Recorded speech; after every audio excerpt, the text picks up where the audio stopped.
I went 41 seconds early. Yeah, for some reason the title did not update till the 9 from the 9 o'clock to the 8 o'clock title. Some reason I don't know why that didn't update. I don't know why. I don't know what happened. Don't blame me. Blame everybody else. I blame Jason Garrett. That's who I'm blaming right now. I'm blaming Jason Garrett, the scapegoat. What's going on, New York Giants fans? Of course, it's Tim with the Online Big Blue, bringing you the best of New York Giants sports talk and entertainment. Oh, we can talk about Malik Willis. We can talk about the draft. We can talk about the Matt Corral video I just did. We can talk about whatever you want to talk about. We can talk about Nate Solder going bye, bye, bye, bye, bye. We could, whatever you guys want to talk about. Anything Giant related. What's up, Michael? The audio is doublies. What? Where's Dom from Poppycock? Dom from Poppycock. You got to remember, Dom from Poppycock. Dom is from the UK. So it's 3 o'clock in the morning. It's 3 o'clock in the morning UK time. So Dom won't be joining us. We're gonna have another big stream on Sunday, but I don't want to talk about that. Now we want to talk about the Giants. We want to talk about everything going on. We want to talk about the fun stuff. What do you think about what do you think will happen with Evan Ingram? I think Evan Ingram's gonna get like 3 years, $36 million. I really do. I think a contender. Are you going on the one podcast? Are you going on that one podcast thingy? What podcasting? I don't know yet. But Evan Ingram, I'm looking at 3 years, $36 million for Evan. I think a contender is going to go after him. I think he's going to make a statement in free agency. I really do.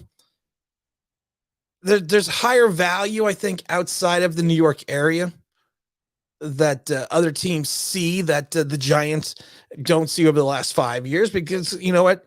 It's potential. It's potential. That's what we need to look at. Potential. And I think that's what the league's going to look at it. Are you going on the podcasting? The radio show got pushed back because of the weather. Because evidently you need an HD signal, and we're not doing too well weather-wise here.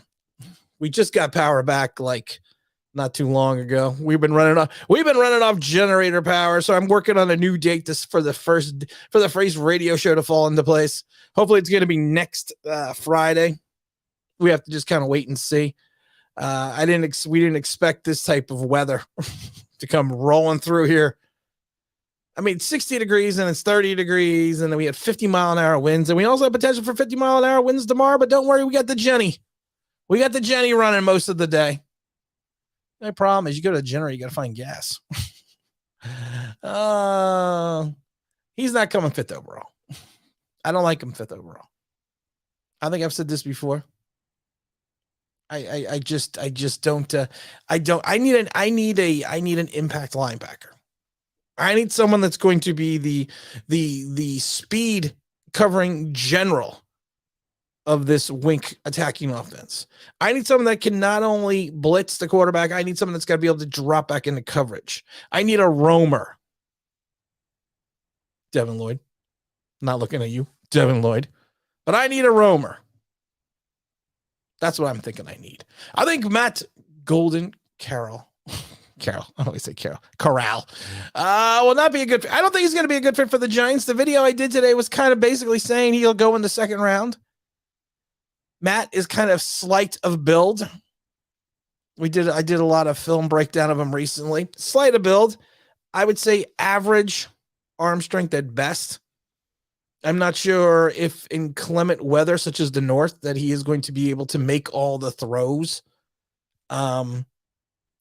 His accuracy, if you watch the film, has improved, and accuracy does not have to do it. Does not do everything with completion percentage. Accuracy does not do that. Accuracy is also knowing where to put the ball. Where to put the ball so your receiver has the best opportunity to make the catch, and at that point in time, the defensive back does not have the opportunity to make a play on the ball. And he actually worked on that, and you could see that he has progressed with that. But I think he's a second round pick. I think he should be somewhere in the mid 40s. but he just doesn't have the arm strength. He doesn't enthrall me with the arm strength to going into the MetLife. Yeah, Grant, it wouldn't be another day if Grant didn't say Giants belong in New York MetLife. Sucks. Jersey can be on the Jets. I could see that. I can see that. What would be more realistic? Willis or old Matt? More realistically, it's probably going to be Matt. Better for the team in its entirety, it's going to be Malik Willis. That, I mean, you got to look at it that way. If you're looking at for his entirety, Whoops. Whoops. I was trying to bring the Malik Willis boom, but evidently my soundboard got all screwed up in the weather. We didn't have power since 4 o'clock in the morning. It was terrible. There we go. You want to know what's better? It's going to be boom in the boom for the Malik Willis. I think he could fall to 5. I think he will fall to. I think he potentially could fall to 5, but I don't want him as a Giant. Don't want him. Not that I don't want him, but I think I just there's other things that we need. Do you think all the tight ends we have right now will be? Yeah.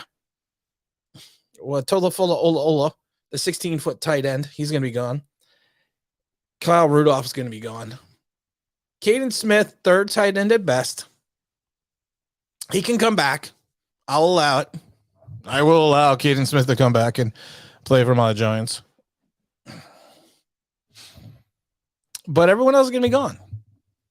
I think OJ Mayo would be an interesting fit for the Giants. Kind of a Martellus Bennett thing going on there. I think he would be a good fit.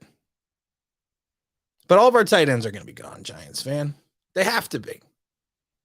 They really do. I mean, because Evan Ingram is more than just worn out his welcome after 5 years. He needs a fresh start. And I think that's how we have to perceive this. And I love it because everyone's always like, well, we need a linebacker. We need a defensive end. We need a guard. We need a tackle. We also need a tight end. We don't have a tight end. Oh, I like Zach's comment. We're all in a toxic relationship. We're going to do our Dr. Phil now. Zachary, tell us about this toxic relationship that you got to go like this. Tell us about this toxic relationship you're in with the Giants. So everyone needs a ring. No, I'm not giving out rings. Those rings aren't cheap. Zach was the winner of the Super Bowl replica ring, the Eli Manning 2011 Super Bowl ring. Hopefully you enjoyed it. Hopefully you did get it because you emailed me. Tell everyone how wonderful that ring is. What did you get here? We got spanked with 30 centimeters of snow. Well, that don't sound like a lot. Centimeters are those little tall ones, little short ones. Inches are the big ones. I don't know. That could be a lot. The metric system. I never learned the metric system. Who the hell needs that? Well, I guess if you're in Canada or someplace that goes by the metric system, you would probably need it. Yeah, we didn't get snow. We got tons of rain and heavy winds, and it was it's been weird here. It was 66 today. It's usually in the 30s in February. It was 66. Devin Lloyd at 7. J Sports Card. I've said this already. I want Devin Lloyd. I think he'd be perfect at 7. I think if you want to take Malik Willis at 5, that's okay. But I think Devin Lloyd would be perfect at 7. He is the linebacker that we need to fulfill the role and the main cog role, in my mind, with the Wink defense. He's a blitzer. He's a mover. He's a sideline-to-sideline guy. And that's what we need. We need a guy that can go sideline to sideline, space to space, all over. Hey, no one commented on my hair today. My hair looks great today. I used a little bit different conditioner or gel because I couldn't find it because it was dark. It gets pretty dark when you don't have any lights on. But then I figured I could hook up the generator to the internet and to the lights. Who the hell would have thought that? But Devin Lloyd, perfect fit at 7. Perfect fit. Because you're taking Malik at 5. Malik Willis. Bring him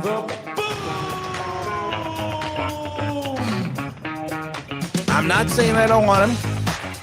I just don't like him at 5. He's falling for a reason. And I always tell this to people. There's a reason. There's a gleam, men. There's a gleam. But he's falling for a reason. We just got to figure out what that reason is. It's 30 centimeters equals 11 inches. How many miles in a quart? Figure that one out and get back to me. The Giants need to move back to New York, Tim. Where are the Giants? New York State, not New York, more upstate. Can the Giants build their next? You know what? The Giants are going to build. They're in debt with the Jets, and then the whole ski resort thing and everything else they had going on just didn't pan out. Didn't work out. But the mall's going up now. The mall's rolling now. LJ is in the house. LL Cool J's in the house. That's every time I say LJ, I think of LL Cool J. What's up, LJ? How you doing, my friend? Having a good day?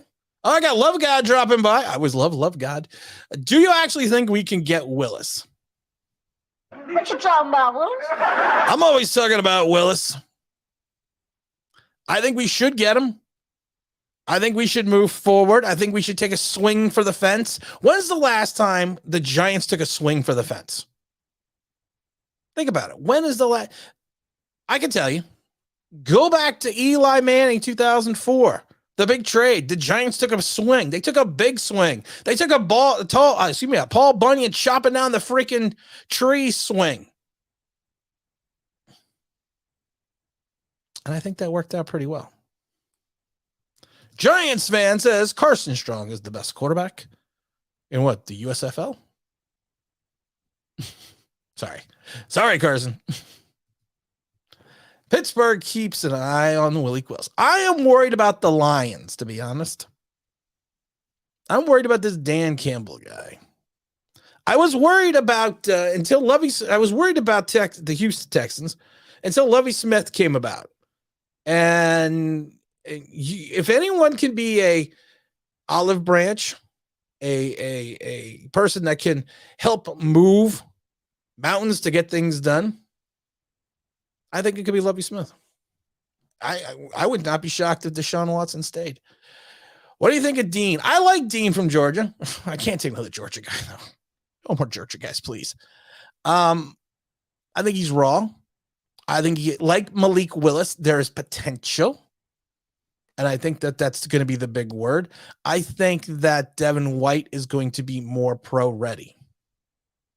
And I think we need a pro-ready. Yeah, I said OJ Howard. Did I say OJ Mayo?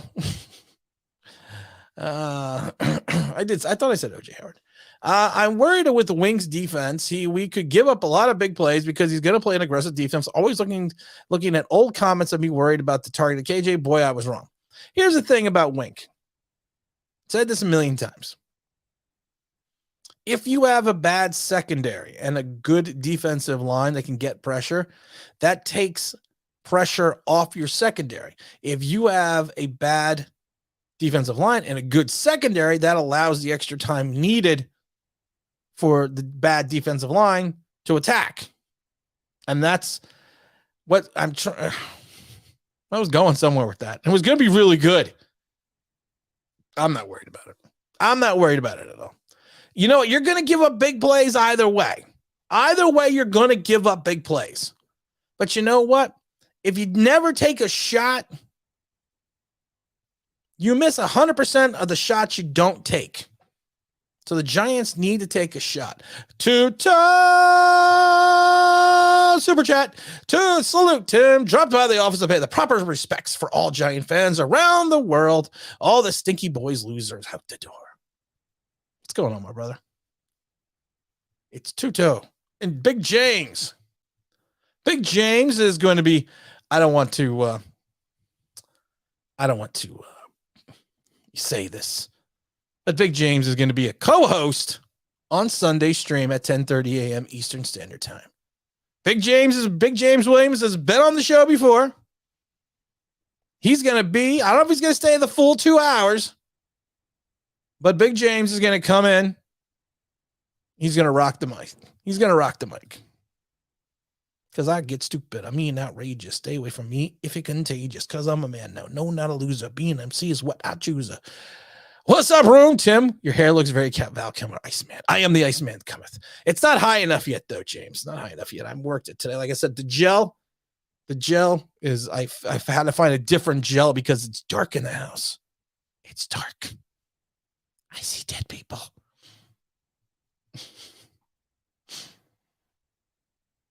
James, I text you too much. And I'm never going to stop. Oh, Tim, is there a chance Neil at 5? Seeming to come in less and less of a chance. I don't think Neil's going to be there at 5. I would not be shocked if he went to Jacksonville. I really wouldn't. I would not be shocked by that. Right tackle in Lloyd. I am not taking Cross. I do not like Cross. I do not like Cross MIM. I do not like him in the house. I do not like him with a mouse. I do not like him here. I do not like him there. I do not like him at 7. I do not like him at anywhere. I like more at 15, but I can't take Cross at 7. I can't take Cross at 7. Alex Sports has dropped this knowledge before. He's dropping the knowledge. Great lines are built through multiple drafts. Sort of like Kansas City. Sort of like Kansas City. Is that what I'm talking about? I don't know, ECK. I'm going to tell you right now. I don't know. The biggest problem with, and this is the thing, everyone wants to dump Deshaun. There's a huge salary attached to Deshaun Watson. The prudent thing would be to keep him and him to stay so he gets his money. That's all I'm going to say. Tuto, I miss Tuto. Do you want Stingley if he's there at 5? No, I am not taking a corner at 5. I've talked about this before, and I've talked about it a million times. It's positional value. And I loved it because I talked about it for weeks, and then all of a sudden Shane came up and started using my line. I'm not mad. Don't go away mad. Just go away. I'm not mad that he's using my line. Positional value. For the Giants right now, for their positional value for their draft, a corner does not make sense, especially at 5. That's why I don't want Kyle Hamilton. I'm not saying Kyle Hamilton's not going to be a great player. I'm not saying Kyle Hamilton's not going to be an all-pro. I'm not saying Kyle Hamilton is not going to be the next Ronnie Lott / Charles Woodson. I'm not saying that. But a safety positional value-wise for the Giants cannot be taken at 5. And I've said this before, if you take a look at the position of safety itself, one safety has gone in the top 10 in the last 11 years, and that's Jamal Adams. 11 years, one safety, because the league understands positional value. What is going on here with James? Heard that the Jersey Generals are offering Daniel Jones a contract, $200,000 in a bottle of Captain. I'll go for a bottle of Captain Morgan. Wait, is it Captain Morgan private stock? Which one is it? No, James is not the mod. James is not the mod. James and I are related. We're related. Didn't you know that, Zach? The mod's not around today. I don't know where the hell the mod is. Cross. Thank you, Winplug. Cross is overrated. I've said this before. You know what? If you are looking for a good pass blocker, I think Cross will be your guy. I really think that he could be your guy, but I think he is not going to be immediate pro ready. That's all I'm saying. I don't think he's going to be immediate pro ready. I could be wrong. I like how people point out that I was wrong about Slater. Here's the problem with Slater. Is Slater the same effective player with Daniel Jones behind him than he is with the Duck? No one wants to talk about that. No one does. We got OGR Sports coming in here. Chilling. Listen to Non-Bowing Big Blue on a Friday night. Because the weather outside sucks. Especially here. Bird Gang 31. He is an eagle content creator. Very good content creator. I've been on the show before.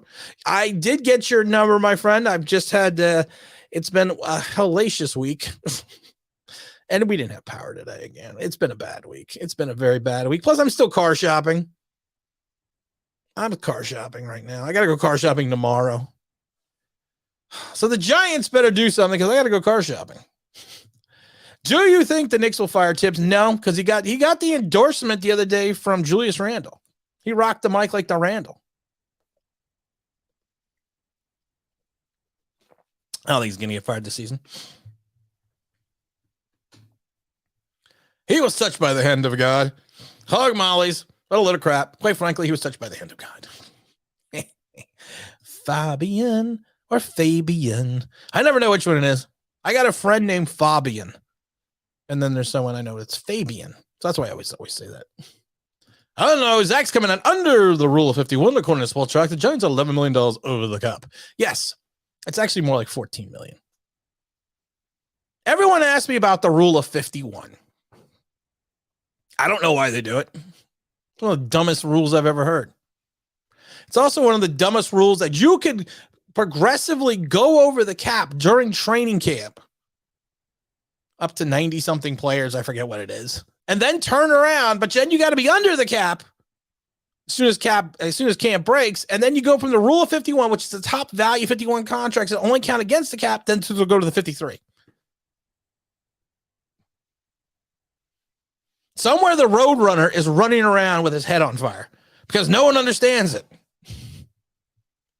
No one understands. Cross reminds me of Justin Pugh. He actually does a little bit.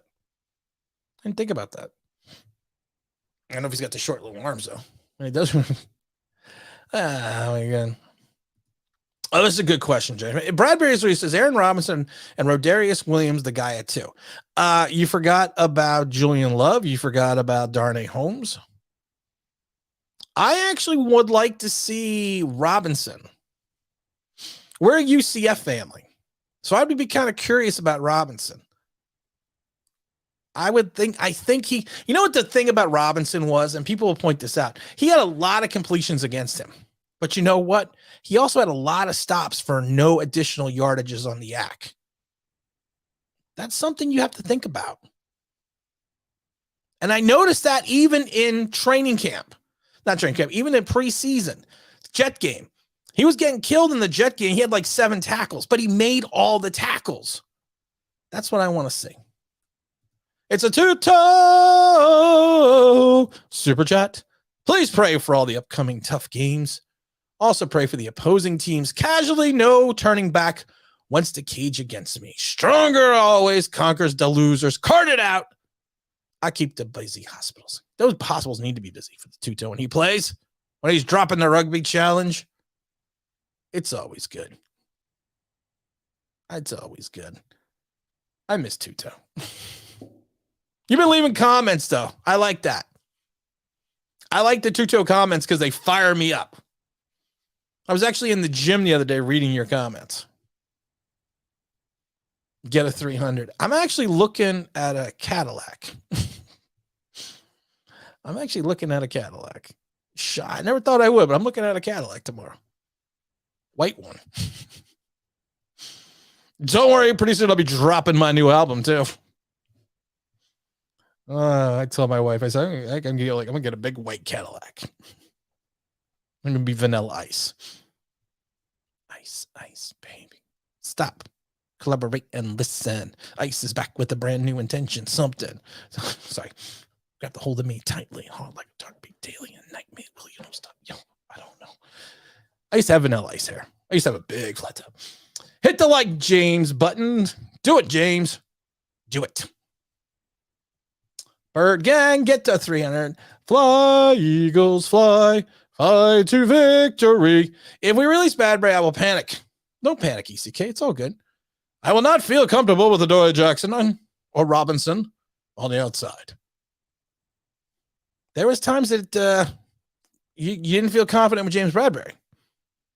There was times that James Bradbury looked like he more than lost a step. Just ask Bird Gang, Devontae Smith. I don't know if I don't know if he just had a bad year in reference to technique, but he looked a little, you hate to say it, he looked a little slow.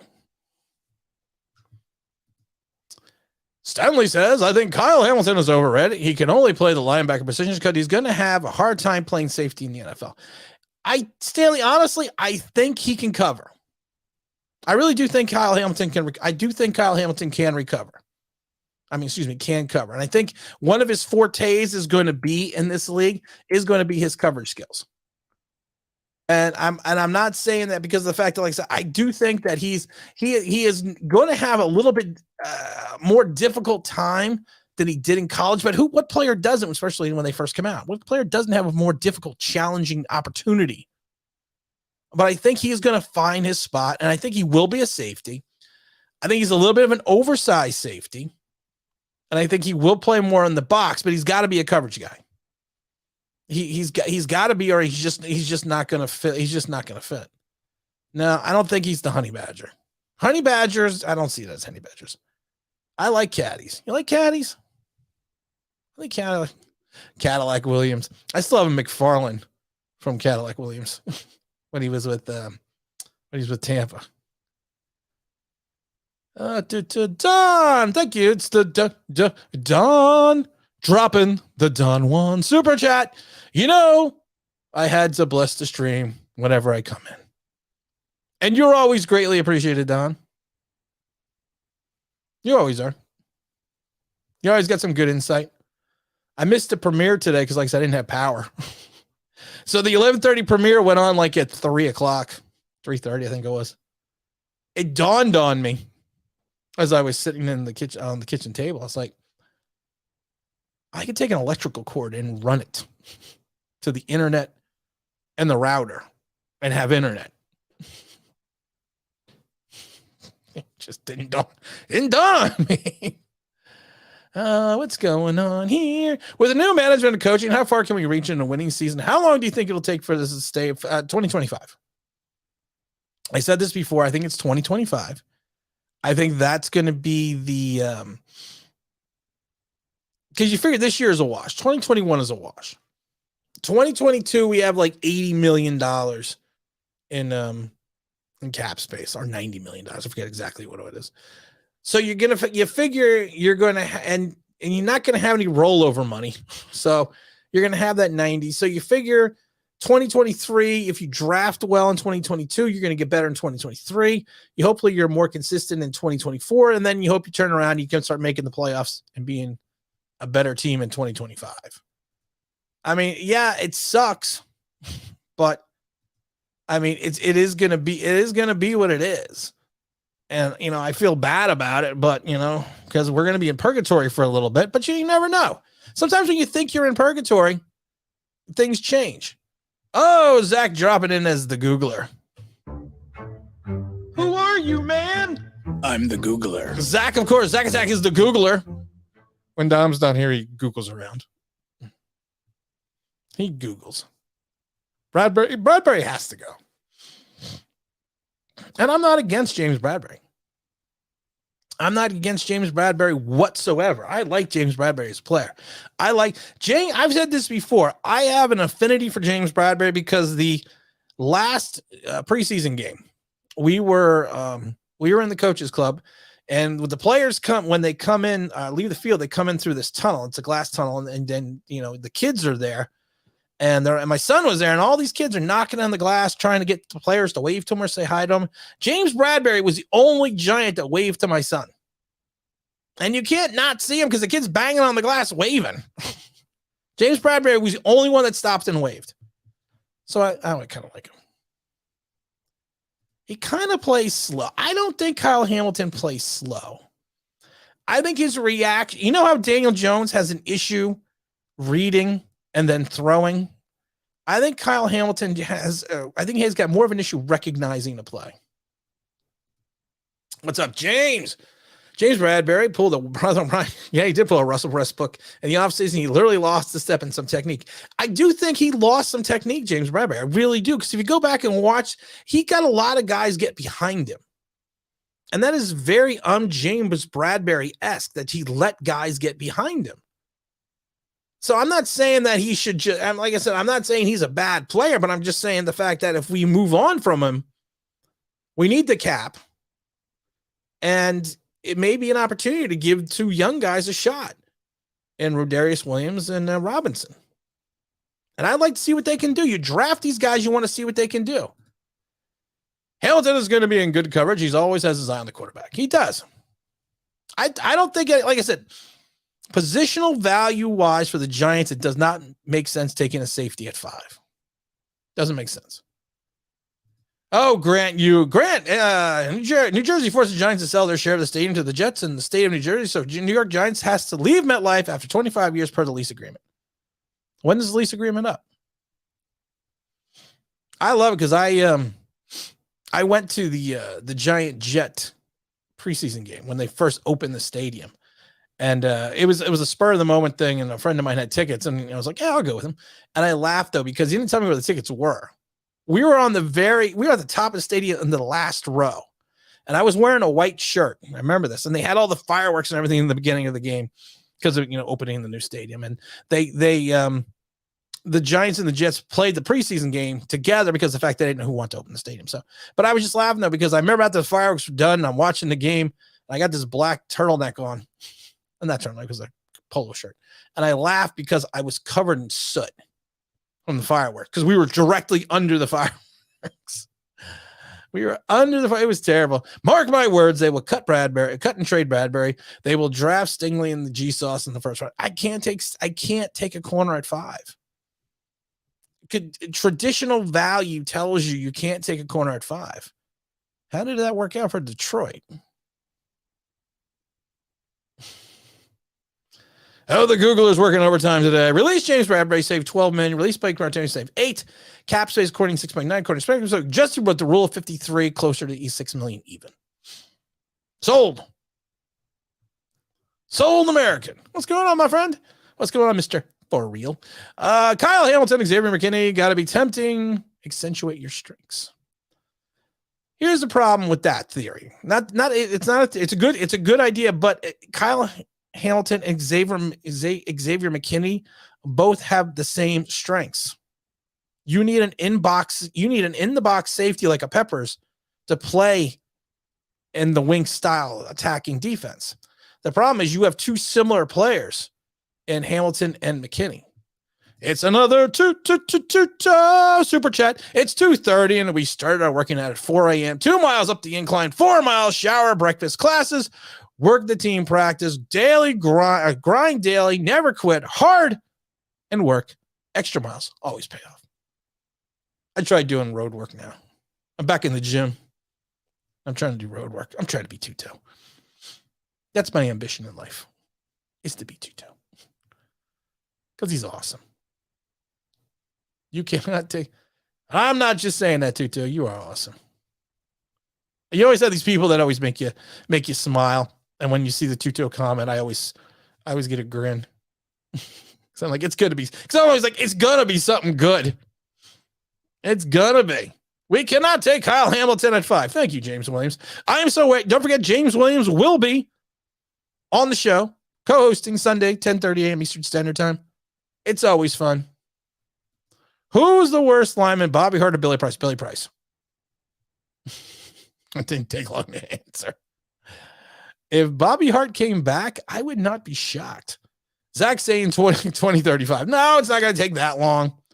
What's popping? Not much.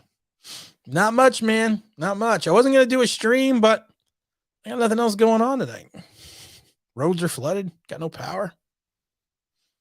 Can't watch TV. Wife's got to work. What are you going to do? I don't know this guy out of Kentucky. Who is this guy Robinson out of Kentucky? He's fast, explosive. I think he's the next Tyreek Hill or Odell Beckham Jr. We already got Tyreek Hill. We got Kadarius Toney. We're solved. Everything's good. We got the Tony. We got Tony Colcham. New quarterback or rookie quarterback? Ooh, I'm going rookie quarterback. I think we know why. Going that rookie guy. Because it's going to be. It's going to be. I'm telling you guys, if we sleep on Malik, I'm not going to be happy. Eagles and Bengals show a good blueprint. They also showed good coaching, good drafting, and free agency that worked. Sometimes you don't have to spend. Sometimes in the Bengals show that sometimes you do not have to exorbitantly spend in free agency, and still you're able to find key talent. If Barkley was Barry Sanders, no one would be complaining about positional value for a number running back at number 2. I don't have a problem with the positional value at logic says you can get a running back later and you don't have to pay the money, but I never had a problem with Barkley at 2. I actually wanted Barkley at 2. I remember that draft. I remember where I was. I remember what I was doing. I remember I stopped everything to watch it because I was so glad that we got Saquon Barkley. The only problem is I think it's like Roy Hobbs, wasted talent. Talent is not enough. That's the problem. Hamilton at 7 is my sleeper pick. You know what's funny? I think I would have to think about Hamilton at 7. I'm not going to think of him at 5. I would think of him more at 10, but I might have to think of him at 7. The lease expires sometime in 30, 35, 30. Oh, here we go. Zach, of course, is dropping up here. He's Zach, of course, is Who are you, man? I'm the Googler. Zach, of course, is the Googler. He does all the Googling for the show. What do we got here about the lease? The lease for the new stadium is 25 years with an option to it extended. It could be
that damn generator.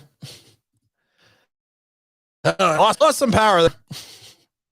Like I said, I got to get more off the screen. Hold on. Lost a little bit of power, but we're back. Told you, man, it was bouncing. We're gonna try to do the radio show, and it was like we can't because of the fact that I don't have a strong enough signal right now because of the internet. Stream crash. Crash.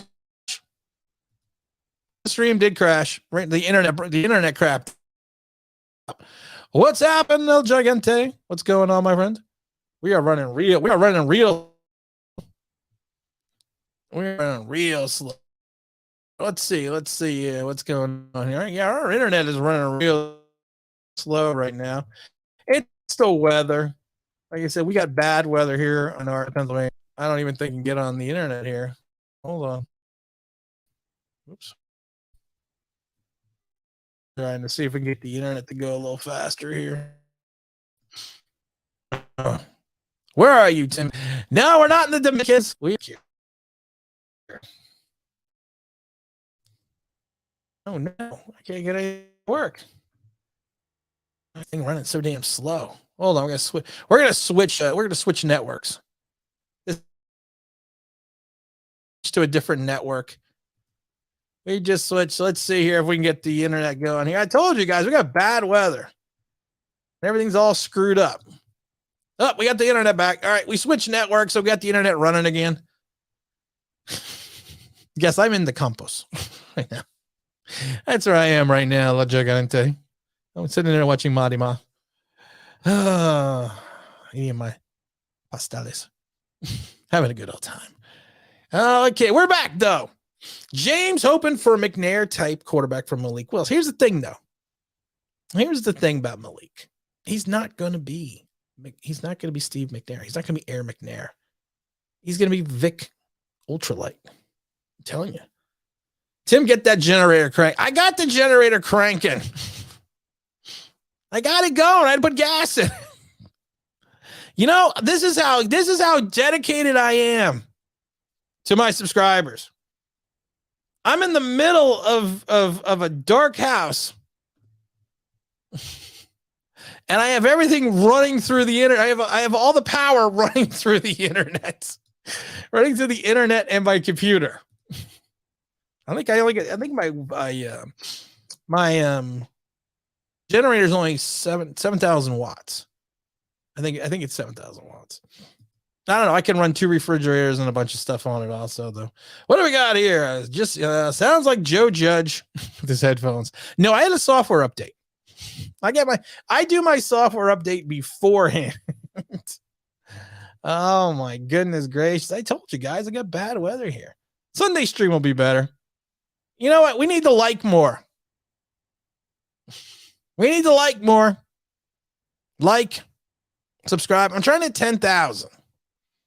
If I hit 10,000, I could sell poppycocker gear. And I could sell Draft Baby Yeah shirts and all the wonderful fun stuff and all the wonderful things he does. I got the generator cranking, man. It's good. Generator's cranking now. It's rolling now. It's funny. You go to your backyard and hear this thing. It's like, oh, dear Lord. My comment broke Tim's internet. It did. It shut it down, Zach. You Googled too much. You're kidding me on the Ingram 36 million. He's lucky if he gets. I'm telling you right now. I'm going to tell you right now. Ingram will get 36 million. There is a value for Evan Ingram. It's not in New York, but there is a value for Evan. I've said this 3 years ago. It was 3 years ago in Chicago. He became not a good blocker. He became a proficient blocker.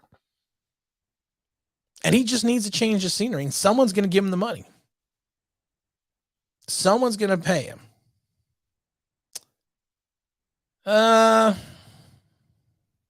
only one I like about that is Malik Willis. That's the only one I like.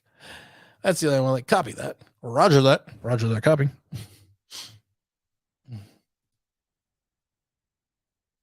I don't like flying with you because every time you go up, you're unsafe.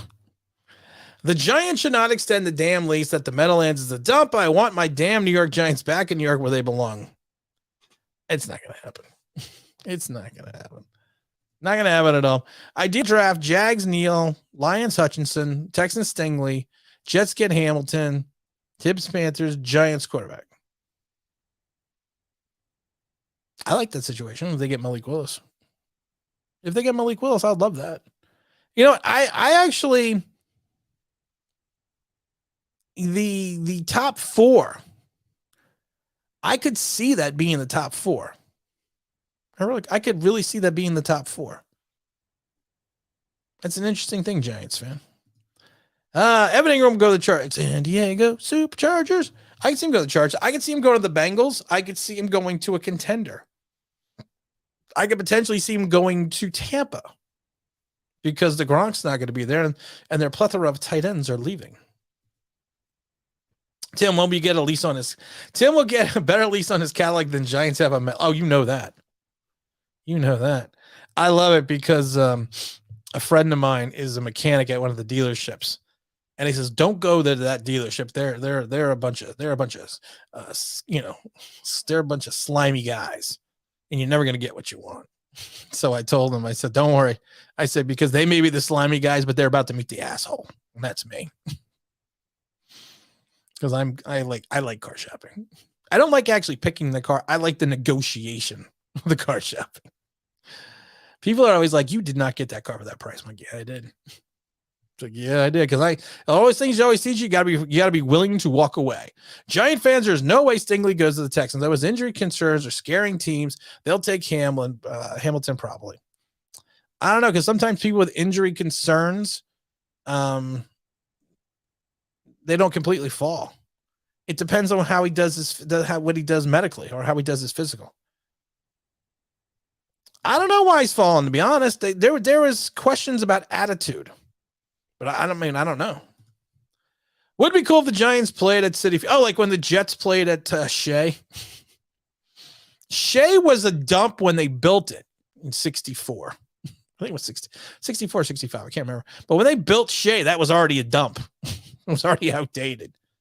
It's a two-toe super chat. I ended a 2 opposing teams' best offensive tackles by plowing them over with the pitch last game. Sweet sounds of bones, joints, crackling when you tackle them hard. 180, silence the crowd. Stadium, lights out. This was a dramatic reading by Online Big Blue. Now I'm going to do a dramatic pause, also known as a cesur. Silence the crowd. In the stadium. Lights out. Something seriously wrong with me. I think the Texans are going to draft Malik Willis to replace Deshaun. Stanley, I've been concerned about him going to the I have been concerned about him going to the Lions or the Texans for a long time now. But I think there's going to be more pressing needs right now in Detroit. And I'm telling you, if Deshaun Watson stays, I'm not going to be stunned. I'm really not going to be stunned. I know people think I'm crazy, but people always think I'm crazy. Crazy like a fox. How many times has crazy turned out to be right?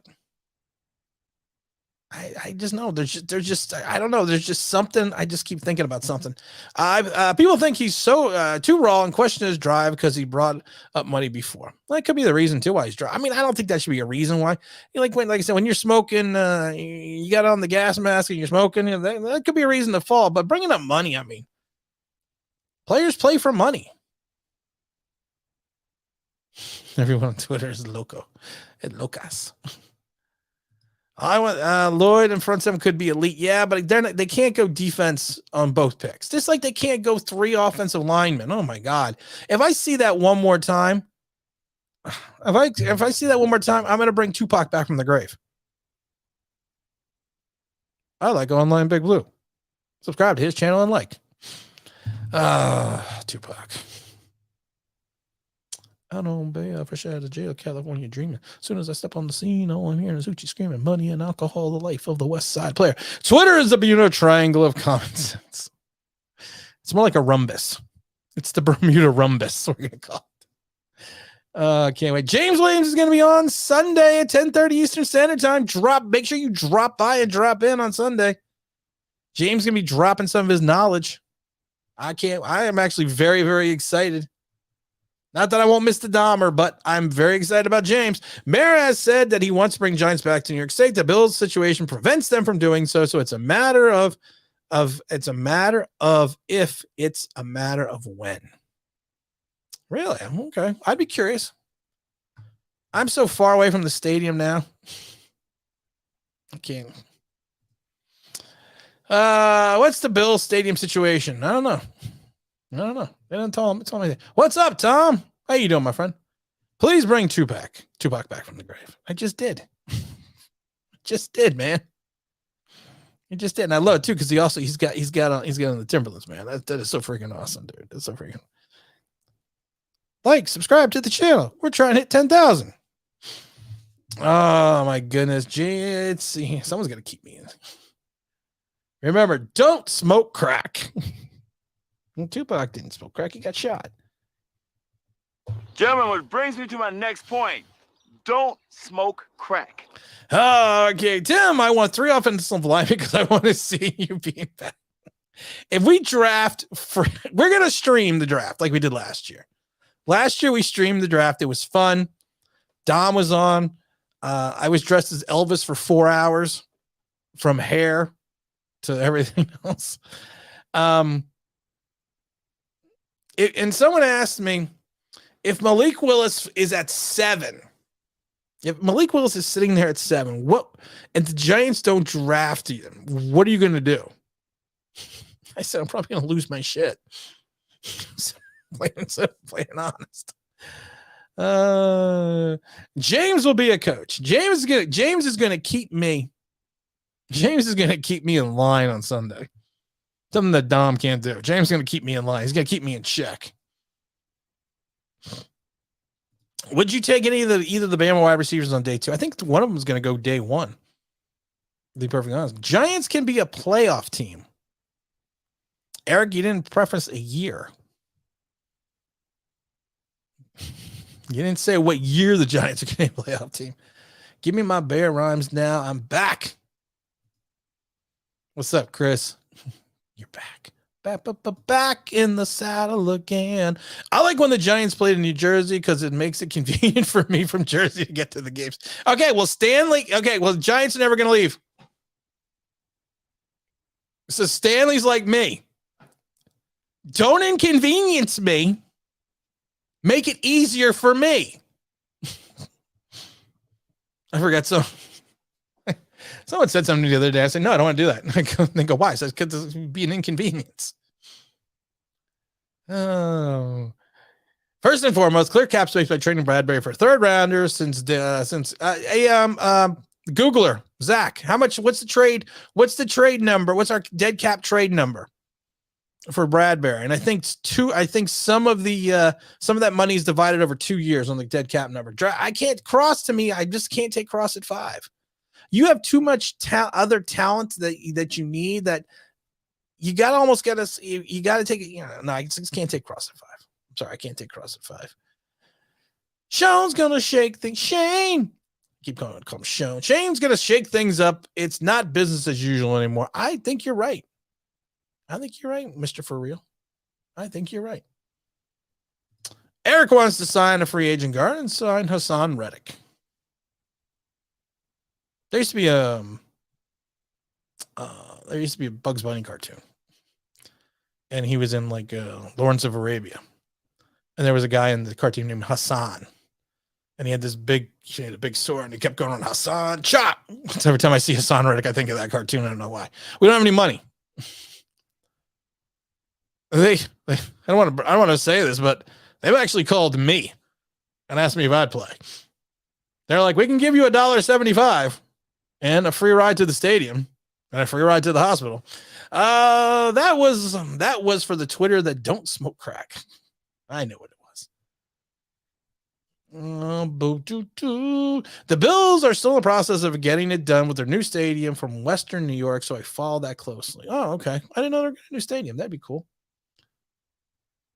Which wide receiver would you take in the wet round? I wouldn't take a wide receiver. I really wouldn't. Here's the problem with taking a wide receiver. Sterling Shepard's going to carry a good dead cap number. You have to. I just took a wide receiver, 17th last year. I can't keep taking wide receivers. I got too many other problems. I need a tight end. The Giants can make the 7th seed in the Super Wild Card weekend. Yeah. Oh my God. We have what? Yes. Draft. Thank you. Draft a legit tight end. We need a tight end. I don't know why I got all excited all of a sudden. We need a tight end. Zach, is that number divided? I think there's a second number in 2023 for the dead cap number. Look that up. Oh, the mod is in the house. Get those likes and subscribes up, because if we don't hit 10K by next week, I quit.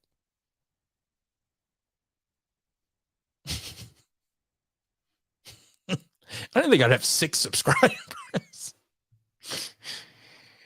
I remember getting like this. I remember getting to 10. Like, well, this is good. This is as good as it's going to get. We got to 10. I trust Joe Shane. Just do whatever works out in the end. At least I like Shane. This is why I like Shane, and this is why I like the Dable. They're preaching expectations. They're preaching patience. They are. They're preaching. They're trying to tell the fan base, listen, we're gonna suck, but it's gonna get better. And that's what fans need to focus on. It will get better, but it's gonna suck for a while. Building a new sports stadium in New York is costly and prohibitive. Union wages, material costs, highest in America. New York would have to put some costs on Citi Field and Yankee Stadium. Why couldn't the Giants play in Citi Field? Besides it being in Queens. And I like Queens. There used to be a bar in Queens down by Shea called Katie O'Toole's. Great bar. Great bar to go to after the games. I don't think it's there anymore. Maybe it is still there. I don't know. I haven't been there in years. Saved, saved 12.6 million. It's a Bradbury trade. The trade value is going to be better for Bradbury. Not cutting him. Honestly, it would make more sense to trade him. Also, new stadiums in New York require highways, public transportation, huge problems to solve in New York. There's no traffic problems in New York. Logic's finest. How you doing, my friend? Good morning to you. Hey, Mike. Don't the Giants and the Jets co-lease? Yes, they co-own the stadium, so there wouldn't be a lease. I don't know if there's a lease. I don't know. Why do people ask me about the stadium? I got no freaking clue about the stadium. I go there. I sit in the coaches club. I go on the field. I hang out, and I leave. Sometimes I take the train. Sometimes I drive. Sports Track does not have the 2023 number. We'll go to the other site. Go to the other site. If Mr. Alvarez, if Shane picks up the 5th-year option, I won't trust him as much as I have. That we got to decide in May. And if he picks up the 5th-year option, Mr. Alvarez, I don't think I would be happy either. This is my not happy look. This is my excited look. This is the Giants are going to win look. I wouldn't be happy with that. OGR, where have you been? I'd rather drive to Connecticut to the New York City, from Connecticut to New York City, than from East Westford to see the Giants. All right, well, wait a minute now. Before we were inconveniencing Stanley, now we're inconveniencing OGR. So you know what? We're moving it back to New York. If they had it in a good place in New York, it would be good for me because I could just take the Northeast extension in. So that'll work for me. That'll work for me either way. If Shane does that, mark my word, he'll be fired 3 to 4 years when Jones fails. If Shane does it, I mean, I would understand. No, I wouldn't understand. I mean, you would think the fact that he could do it because of the fact that it's going to go into 2023 where we have a ton of cap space. But you can't pick up the option. You can't. You just can't.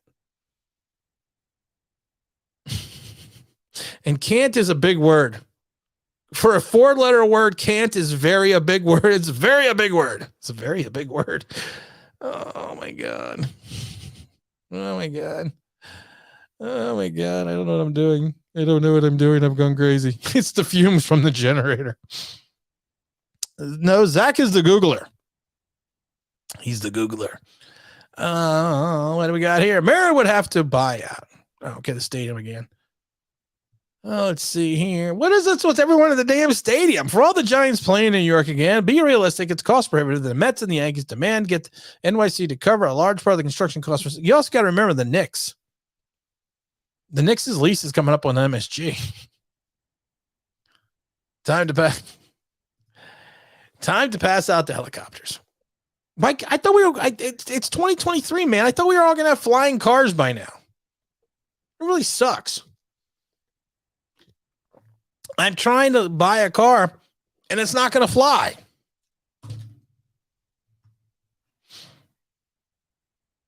You go in the cage.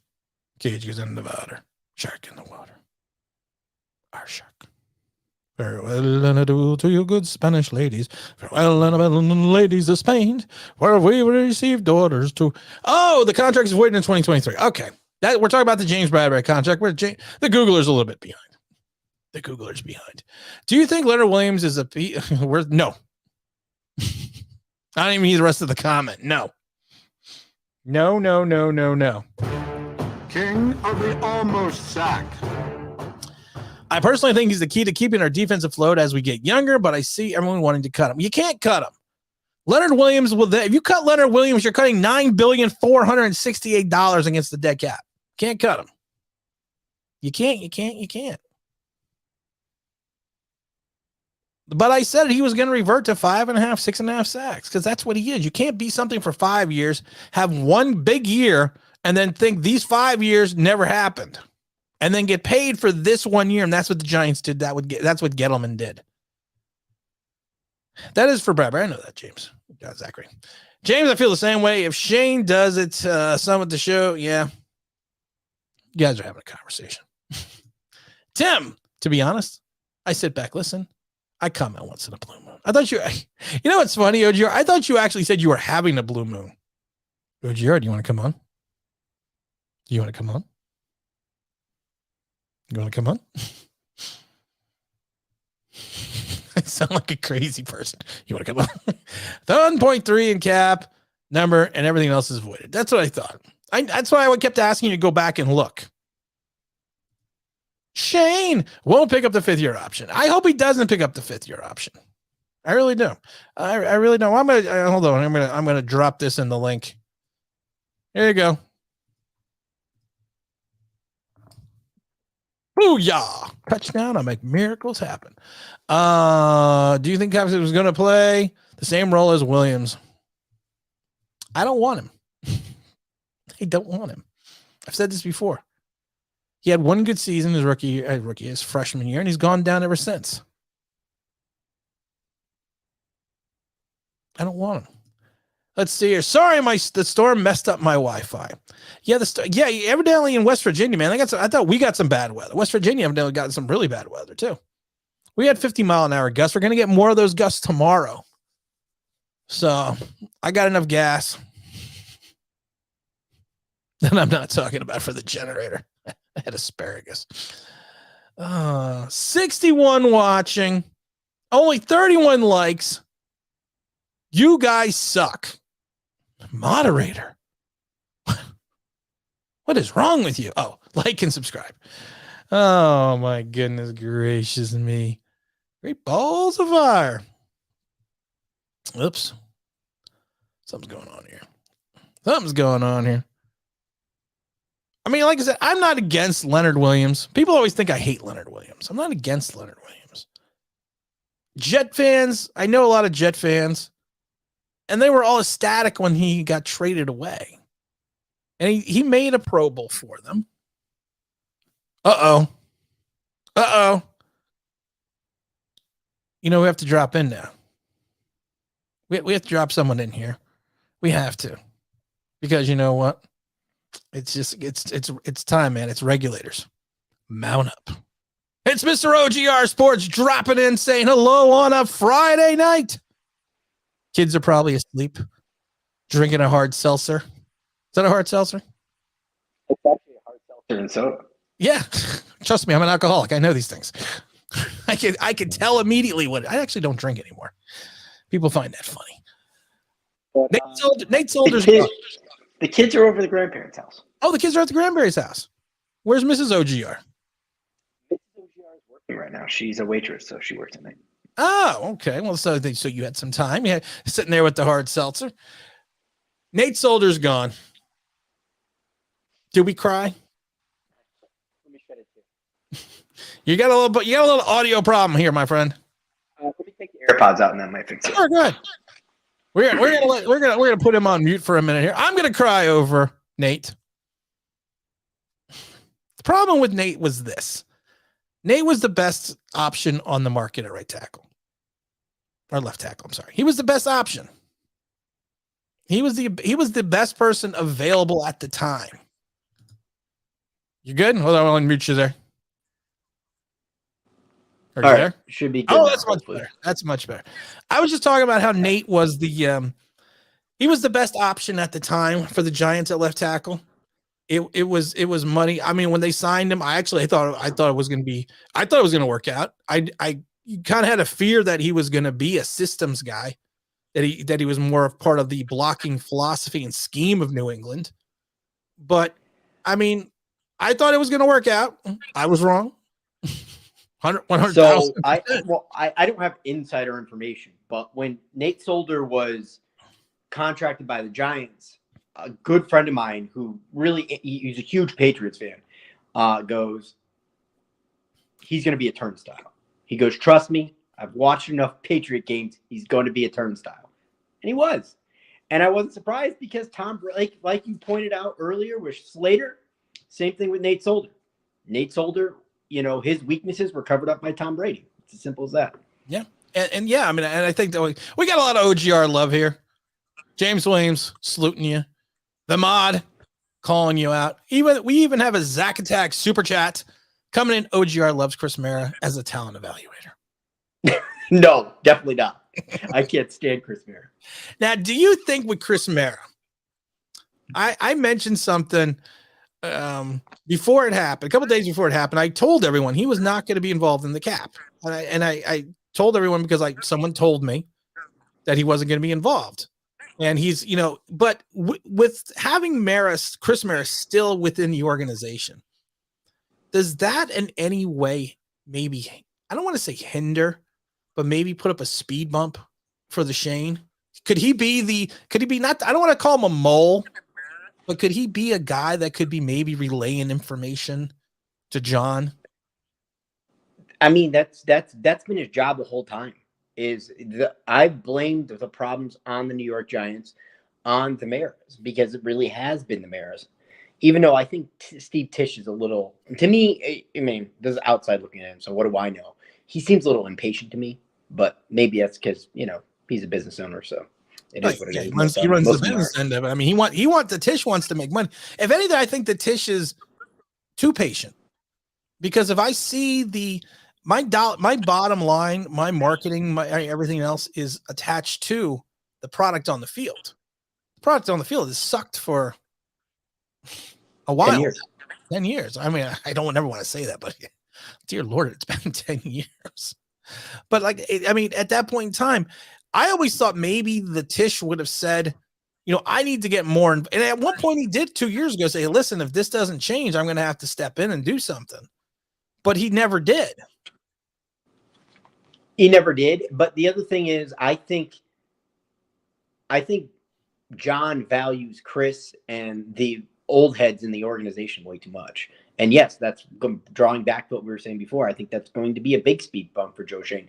That's why when Giants fans overreact to what Joe Schoen may do in the draft, because the biggest problem I've had was when John said, I need the coach and the GM to be on the same page. They're going to be on the same page, John. They've been working the whole offseason on the draft in their draft board. I actually forgot about that. And I'm like, what do you need? What do you need to communicate there, John? It just seems like you just want to be there with Chris and muddy the waters for no reason. Because I'll tell you right now, I don't believe half of Dave Gettleman's draft picks was of his own fruition. I think some of it is John and some of it is Chris sitting in the draft room saying, I want this guy. I really do think ownership has a bigger say in this organization than anybody gives it credit for, because we have a track record of 10 years now of sucking under multiple GMs, and you can only point to one thing: ownership. Tim, I'll tell you right now, I could go on a tangent about this. So I can see that. Get me off the subject. Could see that. Quick, drink some seltzer. That'll only make it better. Who do you think who do you think pulled the plug or pulled the trigger on the Daniel Jones number 6? Was it the Gettleman or was it the Maras? No, actually, I think that was Pat Shurmur. I can't think of the coach right now. Seltzer's getting to me. Pat Shurmur. I think it was Pat Shurmur. I think Pat Shurmur was pounding the table. Yeah, Dave Gettleman was okay with it. Because you got Josh Allen sitting there at 6. I mean, he fell exponentially. He just fell. And like I've told the story before, I actually had a number 41 Giants Josh Allen jersey made, because I was just so assumed. That's why I probably should never got the Malik Willis one, but I was just assuming that they were going to pick him. And then, like I said, and you heard the rumbling the day before when they were like, well, there's a team in the top 10 that loves Daniel Jones. And I've said it. I was like, oh dear God, don't beat the Giants. And I'm still trying to fathom that. If anything, now I'm going to get off the subject because I want to ask you a serious question. This season is probably going to be a wash, more than likely. What is from a fan perspective, from sitting in your fan chair, knowing that you're probably going to lose, what is the most important thing for you to see as a fan this season that the Giants do? More continuity on the team, more pieces going forward that I know will be here 2023, 2024, 2025, that I know will build this team forward. and schemes and coaches and confidence in coaches going forward. You know, seeing that, okay, they're trying to do this, they're trying to do that. It may not be working because of personnel, but have some sort of confidence, continuity, and come out there and beat a surprise team. You know, I know we played Green Bay this year. You know, why don't we knock off Green Bay? You know, a couple games where you can really get your confidence going and saying, that's a team where it's building toward the future, because you see that around the league. You know, there's teams, you know, that upset and you're like, okay, that team might not be ready now, but that's a contender. Like Colts 2 years ago. You know, you saw it building. So we got another celebrity dropping in here. It's Celebrity Week, our weekend. And I'm not even sure we have talked. I don't remember if we talked to El Gigante. I'm not even sure. I can't even remember. And I'm not even drinking. I think the fumes from the seltzer's coming to me. El Gigante. Hola. Oh, ¿Dónde God, está? what's going on, Tim? What's going on, my friend? How are you doing? You're on with OGR, of course, as well. Sitting here, looking like you're having a good time, looking like you're chilling. What are you drinking? Oh, I'm on that Mama Juana, man. Ah, You know how we there you go. right, and we feeling all right. Everyone's feeling all right. I always appreciate when you jumping into the chats all the time and dropping your knowledge. There you go. Oh, there you go. There you go. Wow, that bottle's almost done. Oh yeah. There better be a second one hiding somewhere. Oh, you know, it's always on the cooler, you know. Well, of course it is. So what's going on this Friday night? Not much, man. Everybody's talking about that 50 option for DJ. I'm thinking we need to drop that 50 option for Dexy, because Dexter Lawrence needs to get the go, because Wink, I don't think Wink is going to use him. That's not Wink's player. We need a real nose tackle. You know what? And OGR, that's actually a good question. No one's talking about everyone's talking about Daniel Jones. Nobody's talking about Dexter Lawrence. And Mr. El Gigante is correct. He is not the prototypical nose tackle, or what would be now considered a nose tackle. If you're sitting there, Mr. OGR, do you pick up the 50-year option, or do you kind of wait and see with Dexter?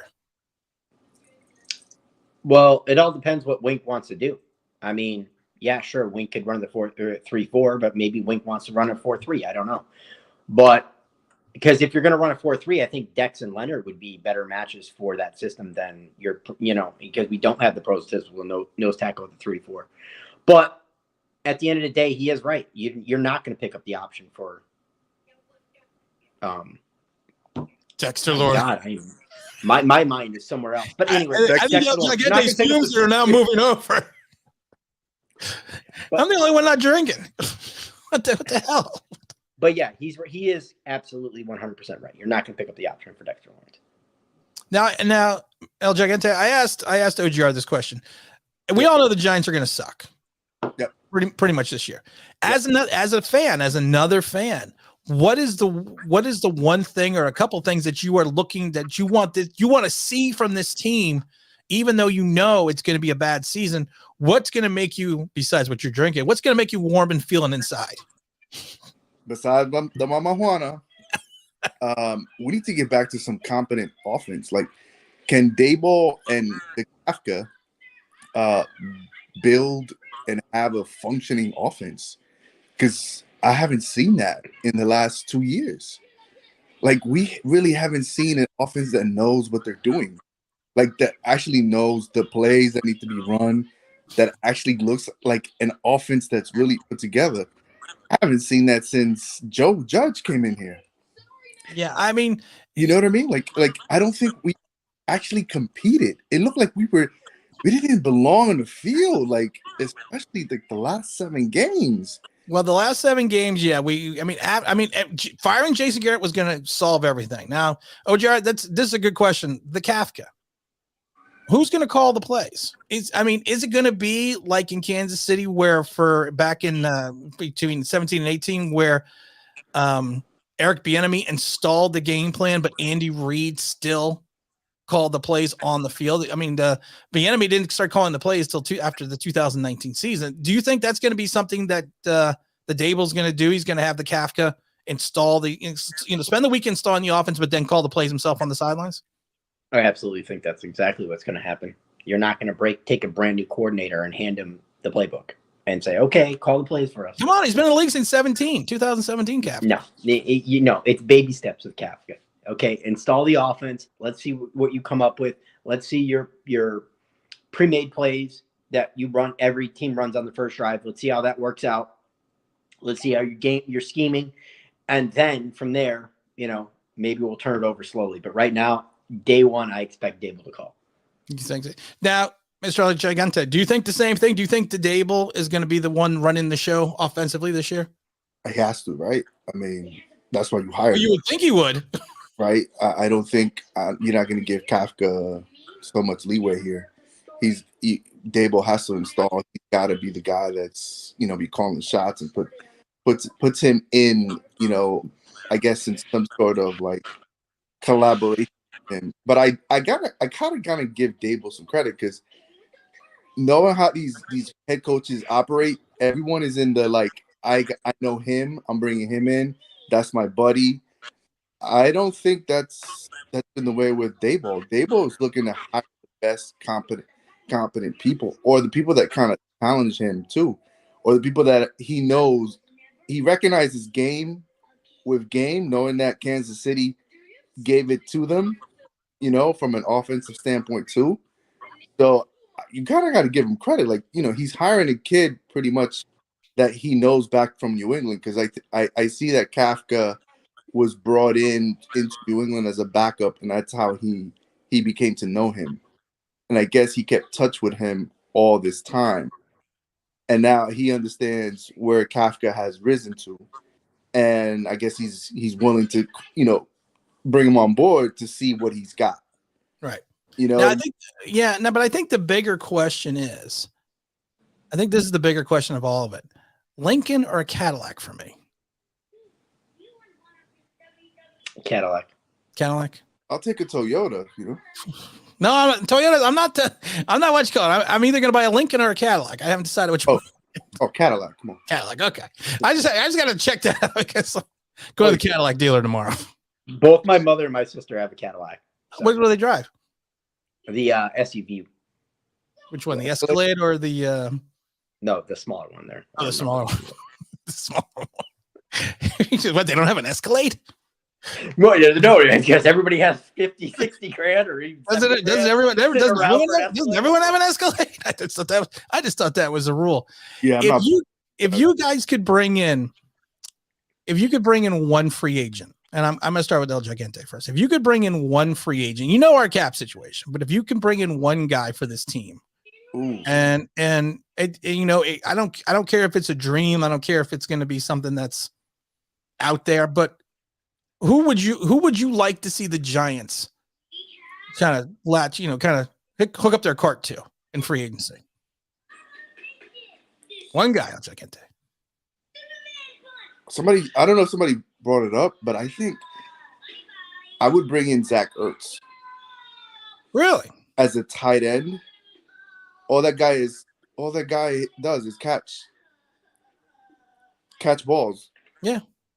That's all he does. I mean, that's literally all he does. That's all he did. That's all he did in Arizona. That's all he did against us when he played for the Eagles. I mean, he torched us up. And if I could sign a real tight end, which I believe Ertz is a real tight end, he's a free agent, I would go get him. Okay. That's a good one. Mr. OGR? I'm actually going to go with another Arizona Cardinal. Really? And it's one that's actually been on the Giants before. I don't know if he's going to be available, but it's a guy that I have respect for because of his motor, a guy that's a very good rotational player as far as an edge rusher goes, and that's Marcus Golden. Yeah, I mean, Marcus, like I said, Marcus got a bad rap. That's his second season with the Giants, and I just don't think Betcher's used him correctly at the way he should have, because he turned it around back as soon as he got back in Arizona. Abe Froman's got a good question. How does Shane get $40 million in cap space without getting rid of Bradbury, the Shep, and Blake?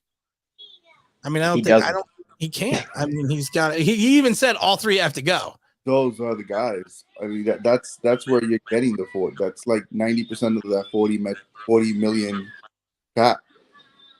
Now, Would you guys bring back Blake Martinez on a 1-year deal?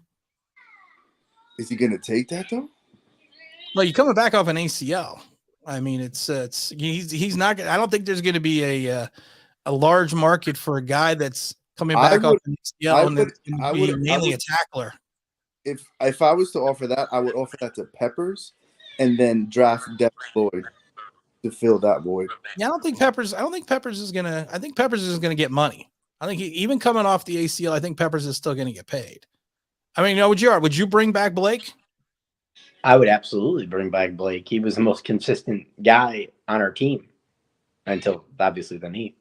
Yeah, I was going to say that's going to be more difficult to come back for, especially from a linebacker position. I've said it before. Running back is probably one of the most difficult positions to come back with, but linebacker, especially in his role, for the fact that he's going to have to do. I mean, he does everything on the field, including cover. He's a 3-down linebacker, so it's going to be curious to see what happens. And I'm going to start with El Gigante. Well, I'm going to start with OGR here. Outside of Malik Willis, is there who? Never heard of him before. Is there a quarterback in this draft? I just did the Tim. You already know who I'm going to say, right? I know, but I got to say it anyways. I already did the Matt Corral video today by mistake. I just did it because I just needed something. But who? I mean, not Malik. So who's it going to be, OGR? Mr. Pickett out of Pittsburgh. I already knew that, but other people don't know this. People don't know it all. Why? Why? Because I think this whole draft class, when it comes to quarterbacks, I think is underrated. I think people overanalyze quarterbacks completely. You know, I've been listening to all these different channels, and everybody has a different take on Malik Willis. Everybody has a different take on Pickett. Everybody has a different take on Matt Corral. How can one person sit there and say, okay, well, his footwork needs to get better with this guy, and then this guy will watch film and say, okay, his footwork's fine. Right. Okay. Yeah. Somebody's right here. Which one? But anyways, Kenny, he's a leader on the field. He's got a good arm. He uses his mobility to see the guys downfield and makes the big throw. It's what the Giants have been missing. It's what Daniel can't do. It's what I like about Pickett's game. Plain and simple. I'm just surprised there's other channels. I thought there was only one. You're not promoting my channel very well by talking about other channels. Why don't you just go? I said other channels. Okay, I said other channels, and I'm not saying Giants channels. I go out of the realm of Giants channels. Oh God, you're making it even worse. El Gigante, if you don't have Malik Willis, if Malik is gone, who's your quarterback? If you have to draft a quarterback, I should rephrase. Who are you going to take? To be honest with you, is Malik or bust. I wouldn't take any other quarterback. You would ride or die with Daniel Jones. I would ride it out with Daniel Jones and bring in like a Trubisky or somebody that really put pressure on him. Because I really don't see how people are sold that Daniel Jones is going to be the full starting quarterback of the Giants. I can see Dable taking the job away from him week 6, week 7, and giving Trubisky. Yeah, because he knows Trubisky more than he knows Daniel. Yeah, that's true. I keep forgetting he's in Buffalo. Trubisky, he had him for 2 seasons already? I think 1. So 1 or 2, OGR. Do you remember? I think it's 2. It is 2. Don't hold me to that. Leg up on DJ. I won't hold you to that. I'll hold you to the seltzer. I'll hold you to the seltzer, though. So I think Dable is not gonna just ride or die with DJ. I just don't see that. Yeah, I just don't think so. I like Gary here saying Copizzle says he owns you. Copizzle's not saying that about me. Me and the Copper buddies. No, he's definitely not. Copizzle probably doesn't even know who Tim is, to be honest. I've been on Cop Show. Have you? Yeah. Oh, okay. I didn't even know that. I DM because me and Pizzle don't get along at all. So he's actually to me, he's a really nice guy. I mean, we talk, we chat, on the DM on the Twitter sphere. So I like to check on him sometimes. I've had multiple 2-hour conversations with that man, and it doesn't go well. Doesn't no. It's just him talking in circles. Isn't that what we all do? isn't that what we all? I mean, isn't that just Tim, YouTube in general? Tim, put it this way: in 2 minutes of text with you, I've had more intelligent conversations than I have with that man. Wow. I'm not saying anything because I like cop. I'm not saying anything at all. Mr. Al Gigante, we have some other people that want to drop on. Do you have any pearls of wisdom before we let you go? Anything that you would like to say to the Giant fan? I see it, and I see an arm, and I see pajamas. I see pajamas. There you go. Hey, little guy, how you doing? Any pearls of wisdom? We lost you there. Oh wait, you somehow got muted there. Mute by accident. There you go.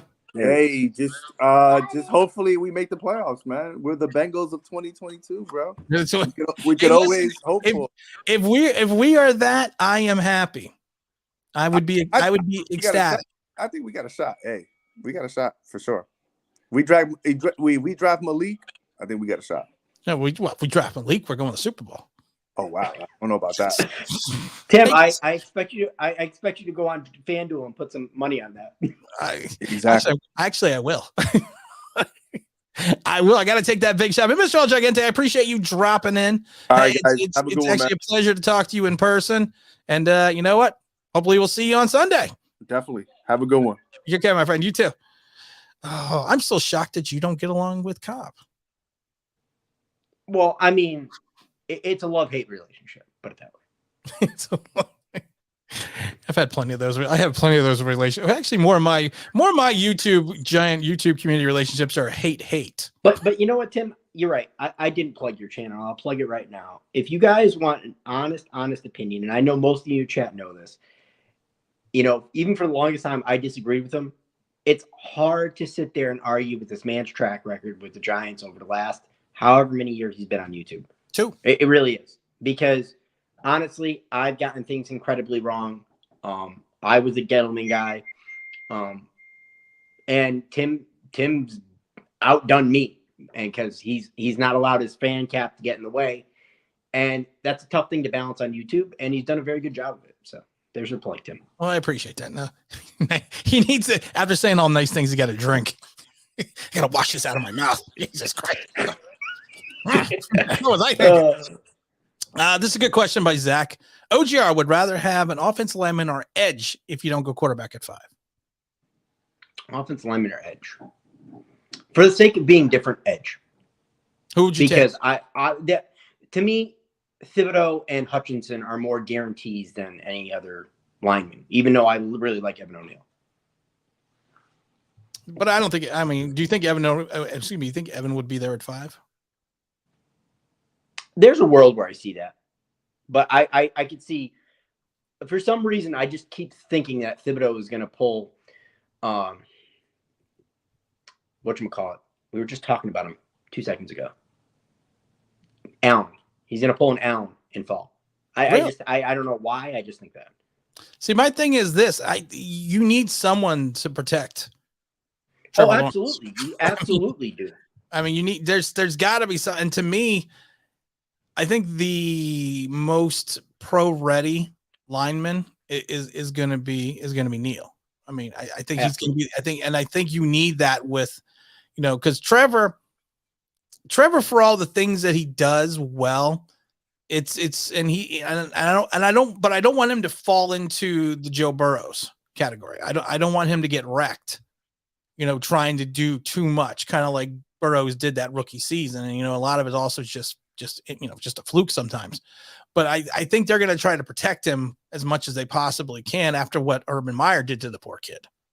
Because I've never seen a game. I watched all the Jacksonville games. I've never seen a game where they had a rookie quarterback throw the ball like 40, 50 times. And you got the Harrison kid, the running back, the undrafted free agent. You're not even running. He ran for 1,000 yards the season before, and you're not even running the ball. You run the ball 6 times a game.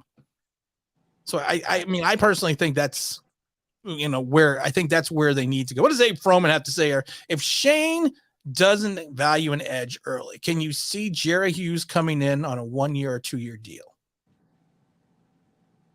I definitely can see that.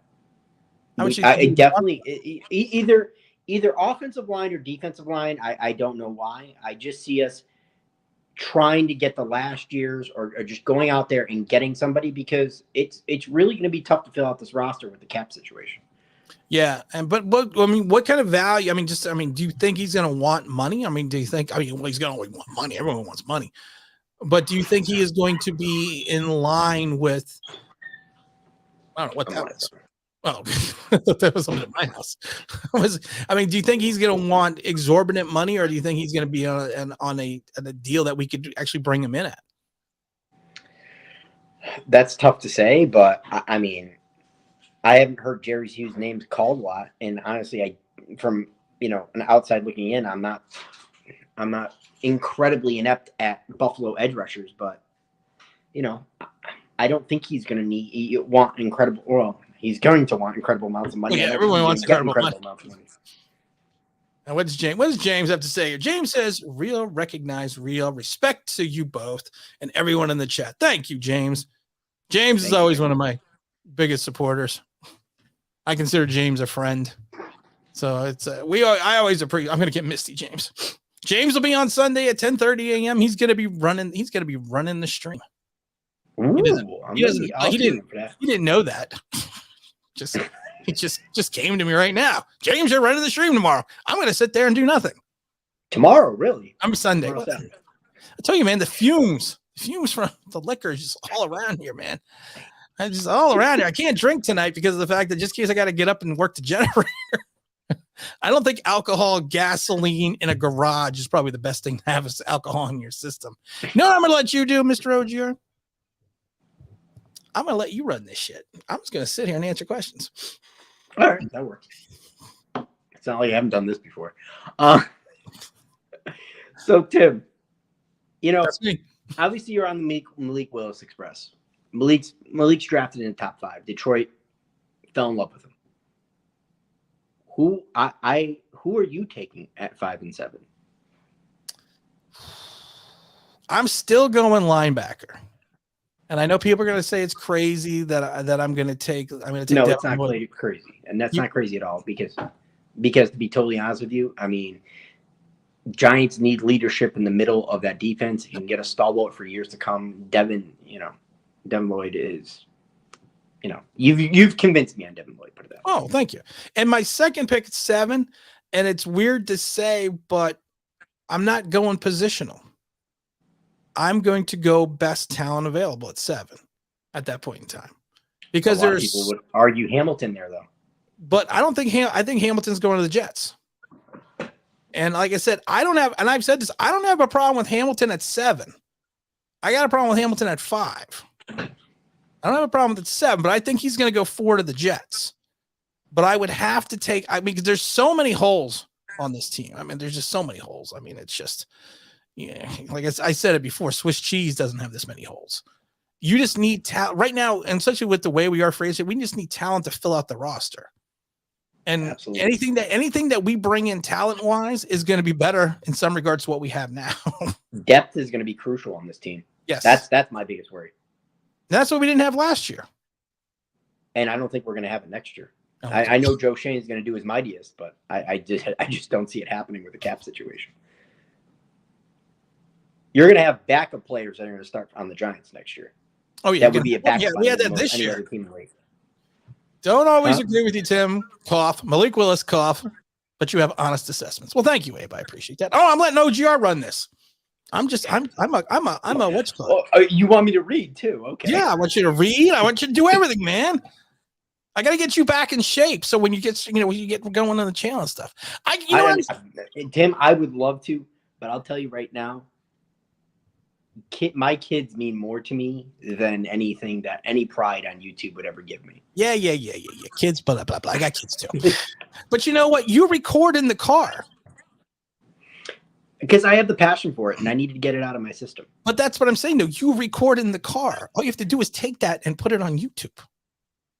I record in the car, but I'm recording in the car because most of my time is spent 4 or 5 o'clock in the morning. I don't even know why I turned the camera on. I should just turn the mic on. Just turn the mic on. And you're not going to be able to see me because where it's it's a total gimme, like a gimmick situation. Put it that way. It wouldn't be great. It's not great audio because the phone rattles as I'm going over the bumpy roads of Connecticut. That's what's perfect. You know what, and that's what I would call it.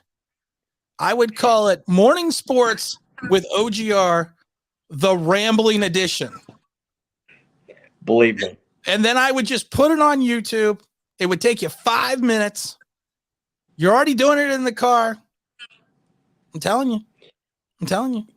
Yeah, but I'd have to sit there. I have to edit. Because I don't edit anything. Before you showed your face on YouTube, I remember the old Tim videos. It was just pictures and Tim talking. Yeah. That was it. It still is. Now it's not even that. Now I don't even put up pictures. I've gotten so damn lazy over the last year. I throw up the thumbnail. I'm telling you, man. It's a niche. It's a niche. I completely agree with you. I could definitely do it, but I just not now. It just because I'm gonna want to do more. I'm an impulsive person. Yeah, I'm gonna want to do more. I can see that. You want to do more. I want to do less. It's the exact opposite. For some reason I'm doing more videos when there's no season. All right, Zach says, how do you feel about Randy Gregory as an edge on the veteran minimum contract? I don't think Randy Gregory is going to get the veteran minimum. I don't think he's going to get a I don't think so either. I think he's going to, and I think that's a guy that's going to want some cash. Absolutely. I don't think I would want him. Oh yeah, I would bring him in. I'd bring him in. I think we should keep Jabril and Bradbury. No, I can't keep Bradbury. Peppers I can keep. I mean, like I said, it was 2 years ago. He spent 67% of his snaps in the box, and that's going to be what you need with having Xavier McKinney playing free safety. And that's why I kind of push away from Hamilton, because Hamilton and McKinney, while Hamilton is a much larger, no, I don't think much larger, but he's a larger player. They have very similar skill sets in reference to what they do well. And that's why I said, if you're going to go into box, I need someone like Peppers. I need someone that's going to be that quasi linebacker / strong safety. Yeah. And I definitely, in a wink system, I could definitely see a Bradbury staying here. Jabril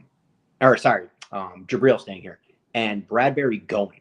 I see Bradbury going because he's his own corner.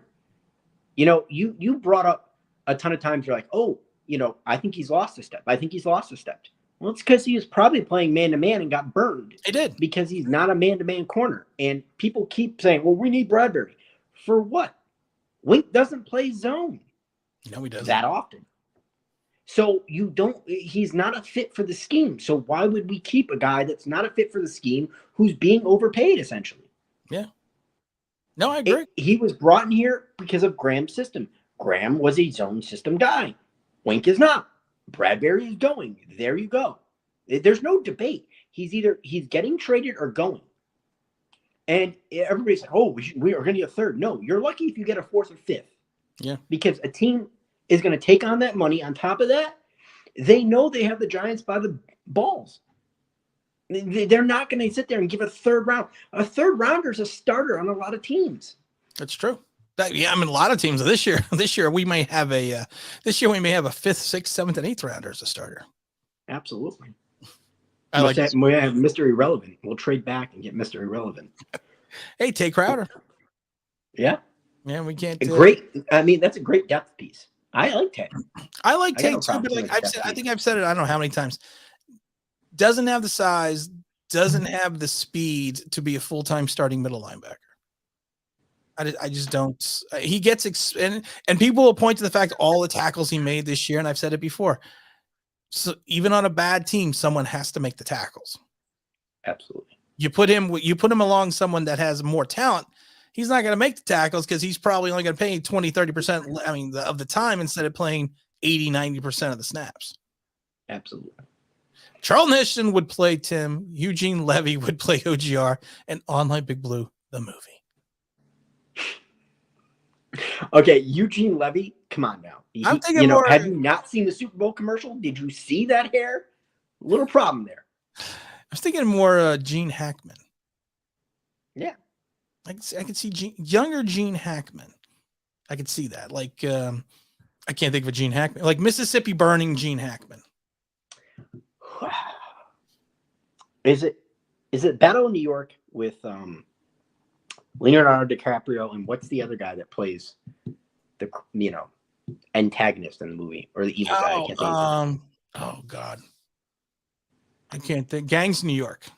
Gangs of New York. There we go. And I can't. And I know who you're talking about, and I cannot think of the guy. Because that's who I'd want to play me. Because I love him as an actor. I was going Brad Pitt for me. I see the resemblance. I can't get Tom Cruise. Go Vanilla Ice. Keep drinking. Vanilla Ice would be perfect, man. He did the movie Cool as Ice. Yeah. I think there was 6 other people. Daniel Day-Lewis. Yep. There you go. I couldn't think of his name. I couldn't. That's the guy I want to play me, because he can play anybody. I guess that's a better way. I guess that's a better way to put it. Bradbury was actually a man-to-man on the Panthers. He did play more man-to-man on the Panthers. He did. And he did. But they did switch more to a zone-style defense, the Panthers, towards the end of his career.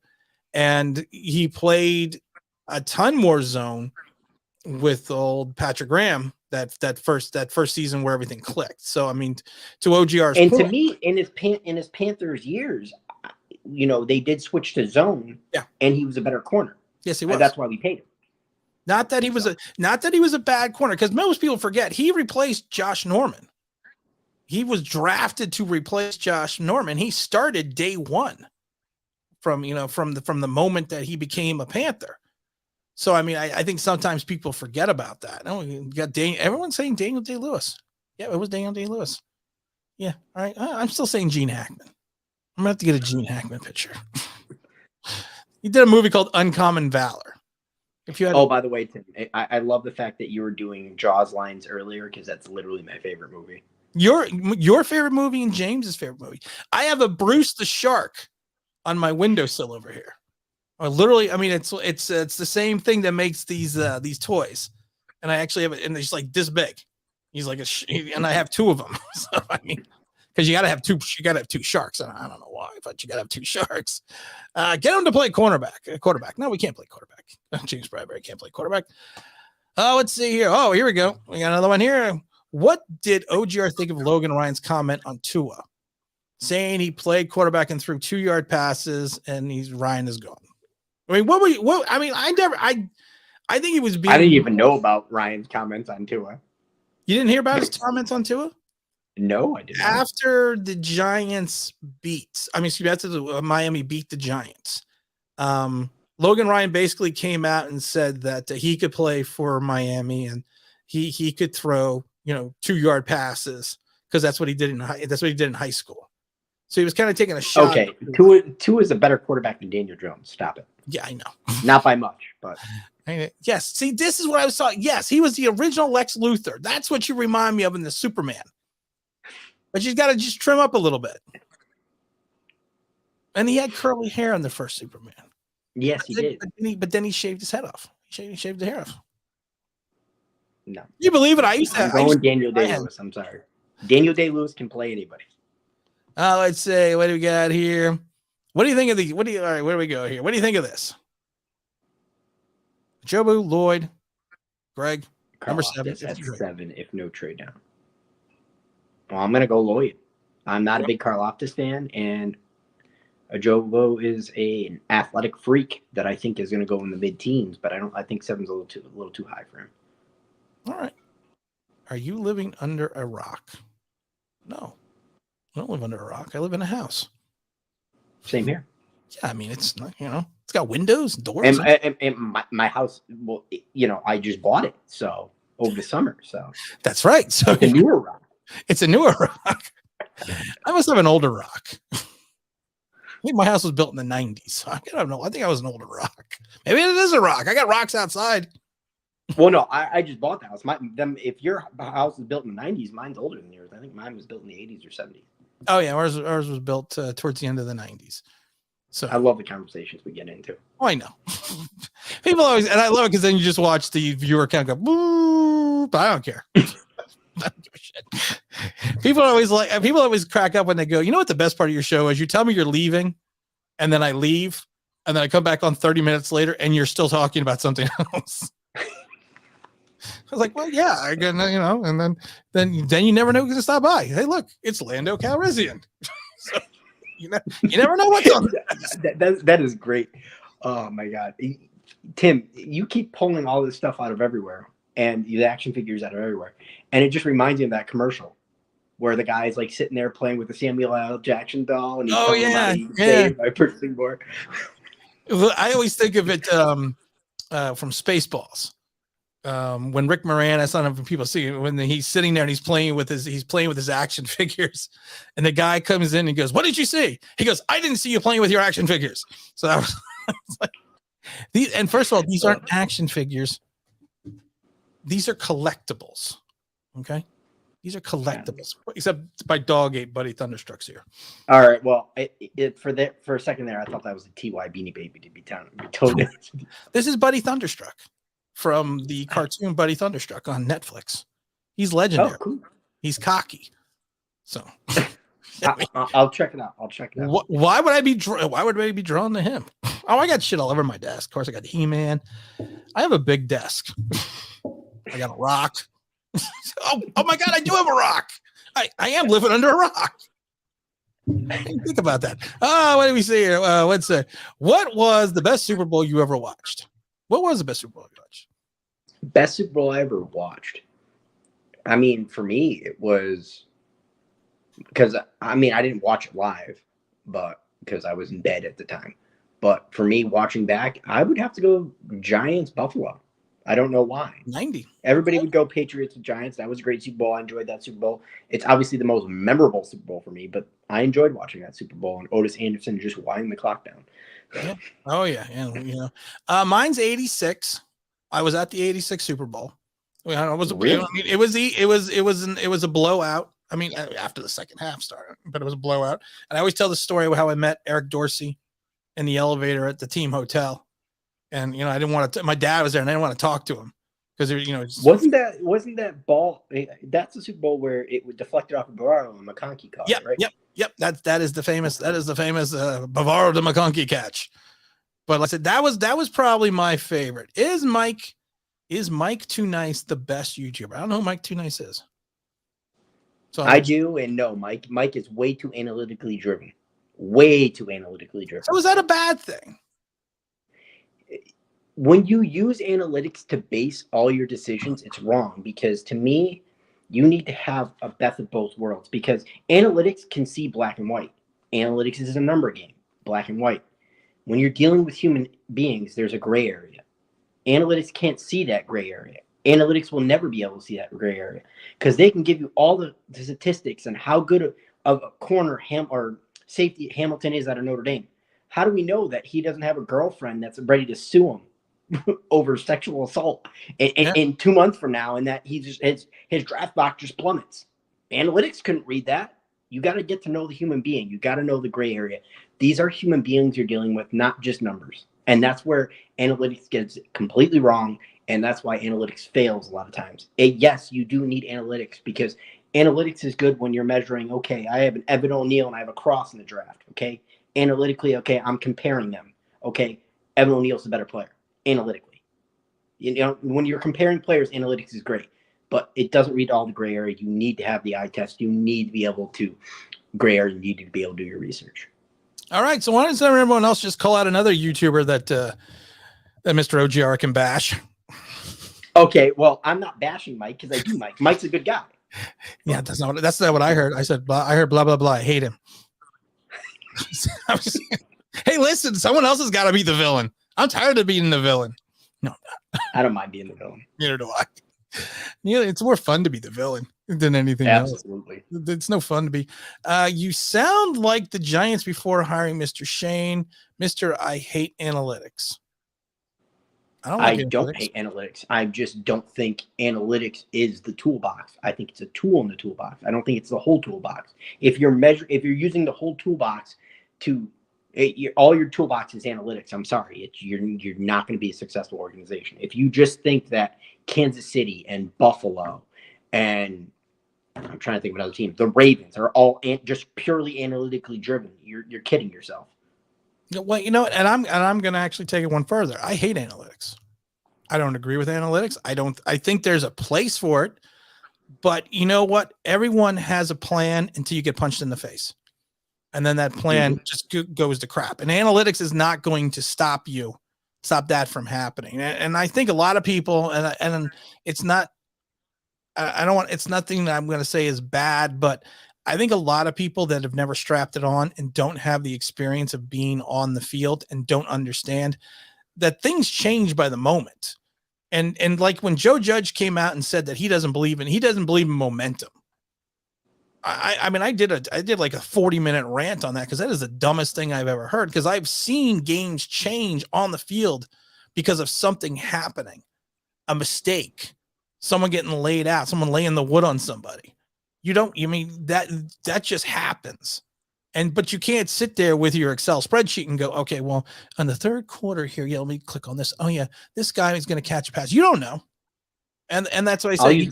I'll use a perfect example. My kid's first flag football game, we were playing another town, and one of the kid was just, these are 6 and 7 year olds, and he looked like he was 9 or 10, but it didn't matter. He was lightning fast, and what he would do is he just slap the kid's hands away from his flags. Yeah. Until I finally called it out. Now, what would you like me to analytically stop there? Like, tell me what numbers? What do double, triple, quadruple team the kid? Like, what do you want me to do? What do you want to say? And James Williams just summed it up the best. Analytics does not measure heart and determination. Tom Brady. Yep. Because if you went by analytics, that 7th round pick should not have won 6 Super Bowl rings? 7. I don't count the one in Tampa. That doesn't count because that didn't happen. Oh, we got Nikki in the house. Hi, Tim. Hi, OGR. What's going on, Nikki? Great Mike Tyson quote. What was the Mike Tyson quote? What did I miss? No, that you did. Everybody's got a plan until they get punched in the face. Oh, I didn't know that. I didn't know that was a Mike Tyson. That was a Mike Tyson quote. Yeah. I've been saying that for like 30 years. Yeah. Maybe you got it from Mike Tyson. That is about 30 years ago. Yeah, maybe I did. Maybe I did. I actually remember someone saying that during a game, that everyone, and I don't think it was probably put so succinctly, but it was basically, they basically said it, everyone's got a game plan until you get hit in the mouth. Exactly what the phrase was. So maybe I did take it from Mike Tyson. I stole from Mike Tyson. Oh my God. I don't want to do that. Now you got to say it like Mike Tyson. I don't want to talk like Mike Tyson. I love the one they did the old TV show In Living Color with the Wayans brothers. And he used to play Mike Tyson. I used to love it because he would do it so great. So he talked like this and go. And I remember at one point he goes, "Hey," because they're doing the Buster Douglas fight, and it just cracked me up when Buster Douglas fought Vander Holyfield, and he goes, "Okay, punch me, but don't hit me hard." And he hits him, and he goes down. And he goes, "Now where's my $40 million?" I still remember that to this day. You don't use analytics for your kid's flag football game. I don't think you get it, Mike. I don't. Mike K, it went over your head. It's okay. It's okay. No, it's not okay. No, it's not. No, it's not. Oh, no, boy, it's not. Find the button. I gotta find the button. Oh dear Lord. We're gonna put this. Who gave me old eyes? I'm sorry, Mike. You need a timeout. Get nothing. You lose. Good day, sir. You got wonked.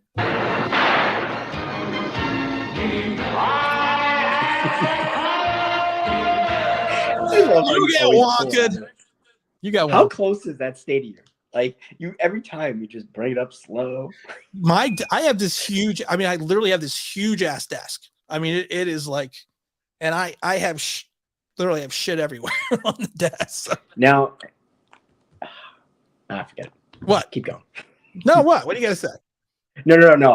I slipped my mind. It slipped my mind. Slipped your mind. Damon Wayans in Living Color. That was a good show. It was a good show. Did you enjoy Jim Carrey on that show? I liked Fire Marshal. Was it Fire Marshal Bill? I thought that was pretty funny. I did like when he played that The female. Oh, the BDR female, fan. the female bodybuilder. Yes. Yeah, my favorite one is where he has a curling iron and he goes, "Do you want your lips plump and juicy?" And he takes the curling iron, puts it right to his lips, and he goes, "When these things blister, oh." Oh my God, I forgot about that. Now I can't remember what. Someone will know. What was the name of the? Oh, definitely somebody will remember. I can't remember the name. Look, the count's dropping. We went from 70 to 49. Well, you know what? I'm going to talk whatever the hell I want to talk about. I want to talk about what I want to talk about. Have you seen Mike Tyson's Mystery Theater cartoon? No, I haven't seen that one. Nope. Is that on Netflix? Netflix. I like Netflix. There's no commercials. I don't like commercials. I don't have time. You know what? I watched Vera DeMilo. That's it. That's the name. She was Vera DeMilo. I'm going to go on a tangent for a second. I don't like TV. You want a tangent? Get out of here. No, shocking. I don't like TV. There's commercials. Same here. I can't tell you how many times I pick up my phone and I'm like, okay, how's my FanDuel? How's my DraftKings doing? I don't care what's on. I was watching TV today and I was bouncing between The Office, the movie Predators, and something else. And it was a commercial. You're juggling 3 shows? That's impressive. Yeah, I can only juggle 2. My wife gets pissed because sometimes I juggle like 7. And then she'd be like, well, what was what we were just watching? I was like, oh, I don't want to watch it anymore. I'm going to go back. There were too many commercials. But at one point, there was every channel was a commercial. I like Jack Reacher on Amazon because there's no commercials. Is it good? Because I did like the movie. It was really good. All right, so I'm definitely gonna watch it then. I have to say I like the movie because I know the people that did the movie. So I have to say I like the movie. But I'm not gonna. I didn't. And actually, I told the person that picked Tom Cruise. I said, "Why? Doesn't make any sense." If you read the novel, Jack Reacher's 6'5".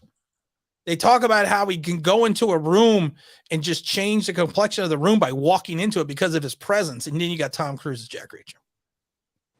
See, I never read the novel. So when I see this guy recruited for Jack Reacher, I had the done comment of the day. Shouldn't he be more like Tom Cruise? Shouldn't he be 5'7"? Oh, we got James Williams dropping. Jennifer Lopez was there. Fly girl. She was a fly girl. You had a lot of good people come into that show. I mean, you had a lot of people that were really, you had a lot of good people in the Mickey Mouse Club too. So that's true. Which one? I'm thinking. So you got to remember, I'm old. I'm thinking of Funicello. Justin Timberlake was one. I think Christina Aguilera was one. And then there's Britney Spears one. I don't know. I don't think Britney Spears was one, but there's another couple on there that were good. So I met Britney Spears. Did you really? Yeah, I met her, JC Shabadez, Justin Timberlake. When I lived in Florida, their tour manager was this guy named Johnny Wright, and he had a big house in Metro West in Central Florida. And my buddy's uncle was the king of the strip clubs in Central Florida. so he knew. So is he going to help you out with poppycockers?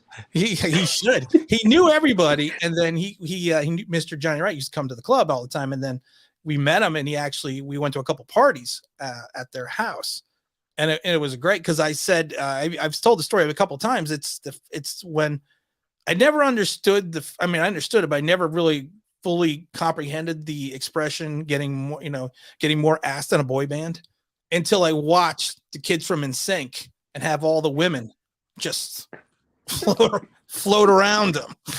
And literally they would just kind of I think they was very ethereal. They would just float. It was crazy. Oh, Jack Reacher is dope. Jack Reacher's a good show. Go watch that. That's your assignment for next show. Go watch Jack Reacher. All right. No problem. Write that down. Write that down. Yeah, I agree. Why aren't we using analytics for flag football games? I think you're just being a smart ass. You're not going to get banned. Yeah, why would you? Why wouldn't you use analytics for flag football? Have you ever watched 6 and 7 year olds? Yes. You're not throwing the ball a lot, Tim. No, you're not. But would you use analytics? You're a soccer guy. I'm not a soccer guy. I don't know anything. I put it this way: I'm a soccer-ish guy. Okay, there's definitely people that know soccer better than I do. So, but Me, yes, you can definitely use soccer analytically. Players' strengths and weaknesses, especially. Now, with soccer, though, do you think there's a more of an analytical need for people that just run around? Yeah, because I think there is more of an analytical need because you Really? can really break down a player and measure them from like left to right. Okay, are they good defending on their left foot or the right foot? Is this person more likely to shoot on their left or right? Is their left or right better? Do they pass with their left or right better? You know what I'm saying? So like, if you have a midfielder who's in charge of distributing the ball, are they more likely to pass with your right foot or left foot? Having that information, especially as a defender, would be valuable. I didn't know that. I just thought they just ran around and went goal a lot. I've been getting more into it, a lot more into it. So, when's the World Cup? The World Cup is next year. Yes, next year. I didn't know that. Should the Knicks try to get Zion in the offseason? No. I'm not even a Knicks fan. I don't know what's going on with his foot. Now I know people will point to Joel Embiid and how he had similar foot issues, but if you've seen Zion Williams looks like he is just like, he looks like he's just like there. Joel Embiid is, is kind of I'm not going to say he's lanky, but he's it seems like his body weight fits his mass better in reference to his size. And if you want to know foot problems in careers, just go look at Yao Ming. I was going to say Yao Ming is a great example. I mean, I know some people would point to like Charles Barkley and say, well, he's more like Charles Barkley. And I'm like, no, Charles Barkley was just kind of fat. No, Charles Barkley was fat. He was just a fat man that knew how to box out well. He did box out well. I can't say anything mean about Charles. I was there when he threw the guy through the window in Orlando. So, I can't say that must have been entertaining. It's funny though, because he used to go downtown Orlando a lot. And we weren't with him. We were just walking by, and it was a place called The Station. And they had these plate glass windows. And I don't know what happened. We didn't know it was Charles Barkley until like the next day. And then, we were like, oh my God, we did see the guy throw the guy through the window. Oh, that's why I have to stay. That's why I should stay. That's why I stay home now. Nothing ever good happens when you go out. Knicks are softer than a roll of Charmin. Which Charmin though? The blue one, the ultra soft, or the red one? Tim, I don't actually know if I brought this up on the show, but my dad's best friends with Tom Thibodeau's brother. Oh, really? So, I have the inside track. So I knew long before when the Knicks were going to hire. When you guys were all sitting there, oh, who are they going to hire? Tom Thibodeau. So why didn't you tell me so I could do a show? Because we weren't friends then. We're not friends now. What the hell were you thinking? That's not just for Dom. I'm going to tell you that right now. That's not just for Dom. Hey, you wield the power. That's all I'm going to say. I always do.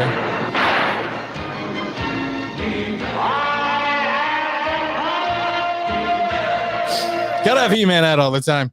Oh, what do we got here? What does Zion need to do? Zion needs to keep his hands off the Popeye's chicken. I just had Popeye's chicken a couple months ago. Popeye's chicken's pretty good. What do you prefer, KFC or Popeyes? If you want to go for fast fried chicken. I'm not a fast food guy.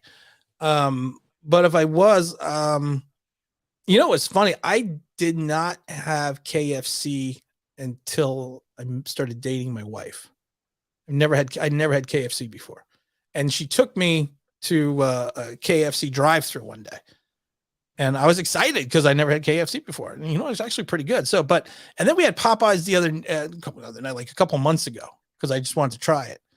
And I have to say, if I have to compare the KFC I had 20 years ago to the Popeyes, I think I'm going to go with the KFC. But I liked the mac and cheese at the Popeyes. Yeah, I'm a fan of mac and cheese. But you know what? If I am going to have KFC, I am a fan of their coleslaw. So I don't like coleslaw. I don't know why. I don't like that, and I don't like sour. I'm feeling I'm getting deleted off the screen again because of the coleslaw. You can like coleslaw. Oh, that's the other thing, Mike K. That's the other thing. The biscuits. That's what was really good at the Popeyes. I've never been a biscuit guy. We'll see. Yeah. Now you're gonna get booted. Never being a biscuit guy.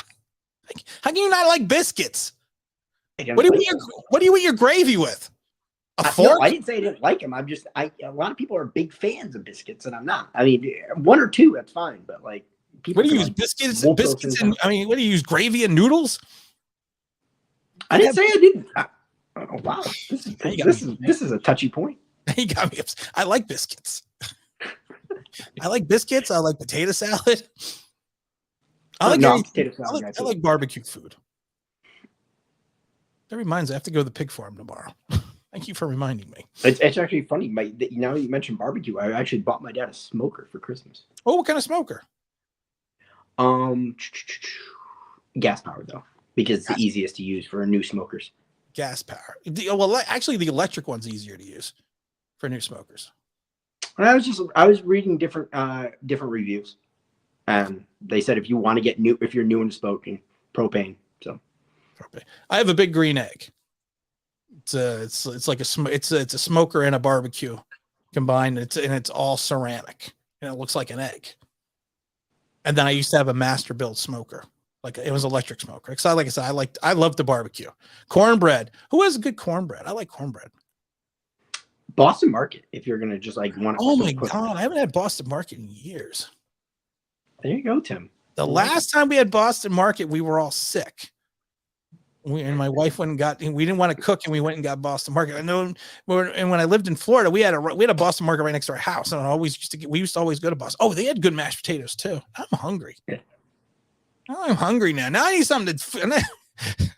OGR's like, what the fuck? Why doesn't he just let me go? Why is he still talking to me? Why? Dude, I'm having a blast with this. I don't care where this conversation goes. The conversation at the end always goes where it's not supposed to go. Favorite movie? Jaws. I already said it. Besides Jaws. Besides Jaws? We're going to do top three, even though I'm not allowed to do movies. Top three OGR movies. Jaws, the Bourne series, and A series is not a movie. okay, it's not okay. Any of the Jason Bournes, put it that way. Okay, so that would be your top six. It'd be my top six. Okay, any of the Bourne movies. Okay, the first Bourne movie. How about that one? Okay, that was a good. All I right, saw that. So Jaws, first Bourne movie, and trying to think the third. There's so many good ones. Damn, I can't think of a third right now. You know what? I'm just gonna go Matrix, the original. The original Matrix. The Game by Michael Douglas. That actually wasn't a bad movie. I don't know if I've watched it. I remember that. Boston Market was out of. Oh my God, that's right. My wife just texted me and let me know one time that we were all sick. I'm going to go off on a tangent, people, so just shut up and listen. One day we were all sick and we went to Boston Market because we didn't have any food in the house because everyone was sick and they didn't have any chicken. So the worst part was we got all sides. Or we got turkey. I don't remember, but I remember Boston Market didn't have any chicken. Their cream spinach isn't bad, and their cornbread's pretty good. Oh my God, the cream spinach. Anything with Denzel. Yes. I actually have you ever watched the one with the runaway train there? Can't think of the name. Pendulum 496 or whatever it is, or yeah. Or I like that. the other one. There's a ton of he's done a ton of them. I mean, like I said, Man on Fire, Training Day. Yep. Are probably two of my Glory, young Denzel, with Matthew Broderick. That's always a good one. But yeah, anything with Denzel, yeah, Denzel is a good one. I just watched a Denzel movie the other day, and I can't remember. Well, actually, what's the newer movies there? He's done two of them there. The Equalizer. Equalizer, yes. Devil in a Blue Dress. Oh, that's a good one too. Oh, The Hurricane. That was a good one. The Hurricane. I remember the scene when they're coming at him in the cell, and the guy that was a prison guard is the same guy that was the bad prison guard in Shawshank Redemption. And he was getting all ready to get. He was getting everything ready to get into this. Oh, Flight. Yeah, when he turned the plane over. Yep. That was another good. That's all we're gonna do now. Everyone just name Denzel movies. Because there's a lot for the rest of the night. There's a lot of Denzel movies. There's a lot of people forget. People aren't going to remember this movie because Robert Townsend was in it, and Denzel. It was called The Mighty Quinn, and Denzel played a police chief in the Bahamas. And Robert Griffin was Hobie. I can't remember. I think it was Hobie. I can't remember his name, but he was the bad guy in the movie. Oh, Virtuosity. That's another great Denzel movie with Russell Crowe when he comes out of the machine. That's another great movie. I knew James. No, James, a movie buff. James and I talk about movies and toys. Swear to God, James. White chicks. That's the Denzel was not in White Chicks. No, definitely not. He was not. Maybe he was. I don't remember. I haven't seen that movie in a long time. Oh my goodness. Pelican Brief. Was Denzel in the Pelican Brief? I've never seen Pelican Brief, so I think he wasn't taking a pen. Yeah, this is the one. That was the Penheim or whatever it is. That's the one you're talking about with the I couldn't think of that movie. Thank you. Someone always comes up with it. Favorite TV show? No, the movie I'm thinking about is Unstoppable. Unstoppable. With the train. Yeah, but taking John Q. No. That's another one. He actually did another train movie. Oh, he did another train movie. Yes. It's Unstoppable, where the train actually ends up going under power, and he's a conductor getting ready to retire, and he's driving the train, and him and this other guy end up stopping the train. It's actually a pretty good movie. I didn't see that one. I don't know if you've seen it. I have to go see that one. John Q. That was a good one. that's when his son is sick and he takes everyone hostage in the hospital. Training Day. Oh yeah, it was Denzel and Julia Roberts in the Pelican Brief. You're right. I didn't think of it. Man on Fire, highly underrated. It's my top 5. Man on Fire is one of Man on Fire it's just a great movie. I mean, I love it. I mean, that's what it is. Money Train with Wesley Snipes, Woody Harrelson, Jennifer Lopez is in those as well. Most people don't know that's her first and only nude scene.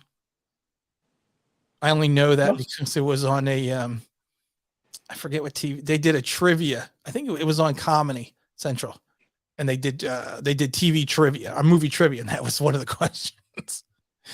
So I knew one day after I watched that like 7 years ago that was going to pay off. I kept it in the data bank for all this time. And I can't imagine why. We're out of Denzel movies. There's no more Denzel movies. Denzel has not made another movie. I'm waiting. I have all night until the generator runs out or until I got to get up and put more gas in. Bueller. Are you asking me for more Denzel movies? No, man. Well, we'll have the chat. So what's your favorite TV show? Favorite TV show right now? I'm big into the Bull. I don't know what that is. Bull is a movie. Is a show about. I'm trying to think. I can't think of the actor's name, but he's good. He's been in a couple TV shows. Basically, he is a lawyer. He is a doctor that starts a lawyer firm, and they use analytics and they judge juries analytically and figure out the best jury that's going to give them the probable outcome in their trial. And they use that in the jury picking, jury selection process, and they figure out the best way to argue their thing. It's actually a really good show. It's been out for like 6 seasons on CBS. I just laughed because I just never knew it was called a lawyer firm. I never knew that term. I'm going to put that in the data bank. I'm going to need that one day. I like that. Soldier Story, great. You know what this is, and this is an 80s movie. Very underrated movie. Great cast. It's about the army in the 40s and segregation, and they mixed in baseball and. What happened? No, keep going. Sorry. Oh no, and they have baseball mixed in with it as well. I mean, it's actually a very and there's a murder mystery because someone kills the staff sergeant. It's actually a very interesting movie. I haven't seen a movie in years. Forgot about X. Philadelphia. How do we forget about Philadelphia? There's another recent Denzel. I think it's relatively recent. One where he basically. He's carrying around a book. It's like planets like kind of like deserted. Yep. Book of Eli. Love that movie. That is a good movie. That is a really good movie. I love the scene where he tells him, "You touch me with that hand, you're gonna lose it." Touch him, he goes, and the hands lay on the ground. Oh, by the way, I'm going to substitute my last one on my top 3 movies. I'm putting in Rocky 4. Really? Yep. Why? Why? I love the whole Rocky genre. I know it's not the greatest acting in the world, but But I died. I don't like that movie. I die in that movie. That's what makes the movie great, actually. No, did you see they recut that movie? I just watched it. They did he did a what they I guess refer to as a director's cut, and they added like 15 minutes to the movie, and he actually recut the entire movie. So it's kind of a different movie. Yeah. It just came out. What's better, the original or the recut? Oh no, the original was better. Dude, the recut's kind of confusing.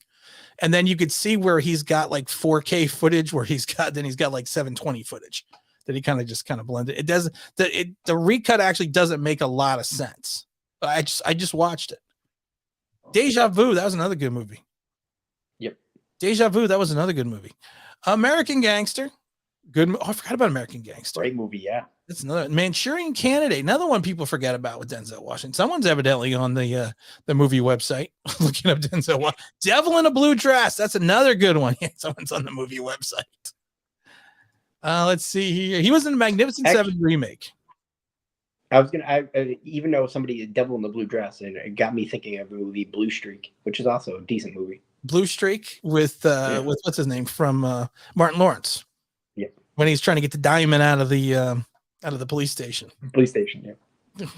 No, that was a good movie. Bonded trucks get into bonded warehouses. I just love I love the fact when they find the rims. And he's like, you got to stop with the cold cuts, man. It's seeping through your pores. That's what about, what the funny thing is, I can't remember who is, I think it's not David Chappelle, but his friend in the movie. And I laugh because one of the lines in the movie I quote all the time, because when he's when Martin Lawrence is beating him up in the holding cell, he's trying to tell him, listen, I'm pretending to be a cop, but I'm going to make you rich. And then the the person from the lawyer firm comes in for the public defender comes in and stops him. And he goes and he looks at the lady, goes, yeah, he was beating me up. And then he told me I couldn't read good. So I actually use that line all the time. Fallen, good movie. Fallen was a good one. Glory, Cry Freedom, very good one. Look at this. Everyone's coming in with the Denzel movies. Which one was the one with the demon that switches bodies? It was David Chappelle. That's who it was. It was Chappelle. Okay. It was Chappelle. It was Chappelle. I couldn't remember. What is the one when he switches body? Invasion of the Body Snatchers? Wait, I think I know what movie they're talking about, but I can't remember. Inside Man. Did you ever see The Castle with Robert Redford? Yeah. Where he's a general and he gets all these people killed and they put him into military prison. And James Gandolfini is in it, and he's the. But it sounds like it's something I should watch. You should watch that if you like movies, like if you like Robert Redford movies and just good action movies. It's actually a really good movie. I was just thinking of that because James Gandolfini was in, and someone said Sopranos. I was like, I've never seen The Sopranos. Unstoppable. You know what? My dad was big into the show, but I never really got it. Unstoppable, yes. That's the moment to train. You should watch that one, Tim. I should watch it. I'll add it to the list. My list is very. I buy movies on iTunes, and then I never watch them. Crimson Tide. Oh, yes, that is a good one. We are going to blitz all night. That's not Crimson Tide. No, but he's in that movie. Yes, remember the Titans. Yes. Crimson Tide though is that is a great movie. And it goes when they talk about Arabians, but the Arabians, of course, they're white, but they're born black. You didn't know that. I didn't know that. I know that was supposed to be like a racial thing, but I just thought that was an interesting fact. I didn't know horses were like people that change colors. I didn't know that. Thought that was pretty. I think I'm gonna rewatch Remember the Titans because I want to watch that movie. Yeah, I don't want them to gain another yard. You blitz all night. If you have Disney Plus, it's on there. Yeah. You need to watch. What is? Oh, I know, Zach. I know. I need to watch The Game Stands Tall. I watched Casablanca yesterday. Brave man. I love Casablanca. That's one of my favorite movies. That movie is so quotable. You despise me, don't you? If I gave you any thought, I probably would. And then when he's talking to the girl at the bar, and she's like, "Will I see you tonight?" Yeah, I never make plans that far ahead. Oh my god, that was another great movie. Yeah, absolutely. Classic. I mean, I also like it when Captain Renault shuts down the casino, and he goes, "I'm shocked. I'm shocked. There's gambling on this establishment." And then the guy comes up, "Here's your winnings, sir." That was, I mean, that is a movie made in the 40s, and it's still, because if you actually look at the subject matter, and at one point Elsa's coming up there to, get her freak on with, so she get the letters of transit, and then Gotti kills, the two German couriers. I mean, it's crazy. Hey, that's a perfect quote. They don't make them like they used to. They don't make them like they used to. Did I steal that from Mike Tyson? The Blind Side, Michael Orr hated that movie. I didn't know that. I wasn't a big fan of it. I didn't mind it. What do you think, think Paula? Sandra Bullock should have played them. Paula I don't think she did a good job acting as the mother in that one. But Denzel grew up in Mount Vernon, New York. I didn't know that. I didn't know that either. I didn't know that's.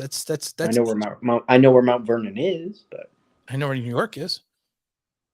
That's about what I know. I don't know where Mount Vernon is because I know where New York is. It's that state above me. Yeah, it's above me. Remember the Titans. Yeah, that's going to be everyone's assignment. It's for Sunday show. Go watch Remember the Titans. We haven't hit 60 likes yet. I'm trying to stay on until I hit 60 likes.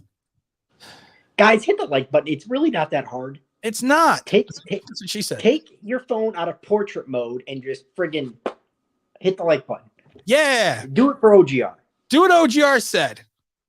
Something about portraits and hitting things. I'm down with that. Friday Night Lights. Never saw the TV shows, like the movie.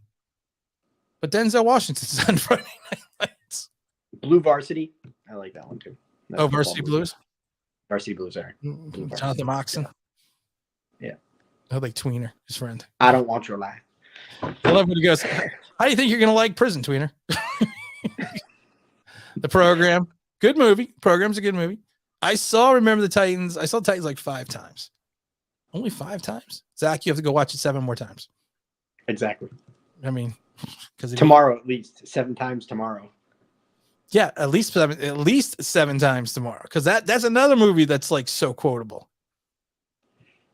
I mean, I love that too. And I think Coach has been keeping Sunshine. I mean, Coach was keeping PD out in the sun too long, but he's trying to figure out if Sunshine is gay.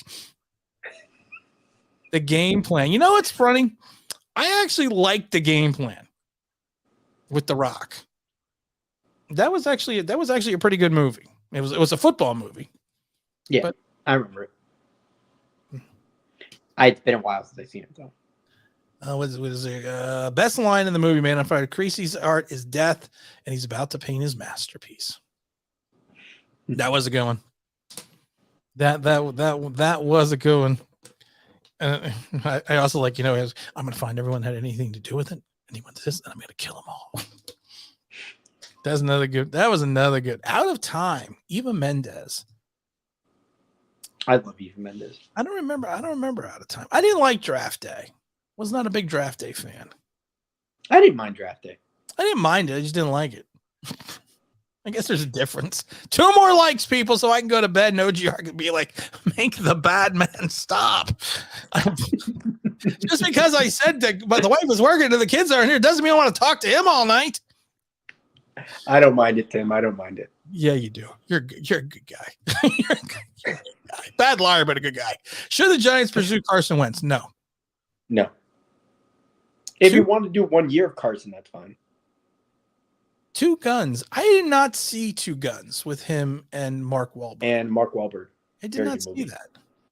Yeah, you got to watch that one too. There's another one on your list. You know what's funny? I have the Equalizer 1 and 2, and I love this. Which one did you like better? I did. Well, here's the problem. I don't know.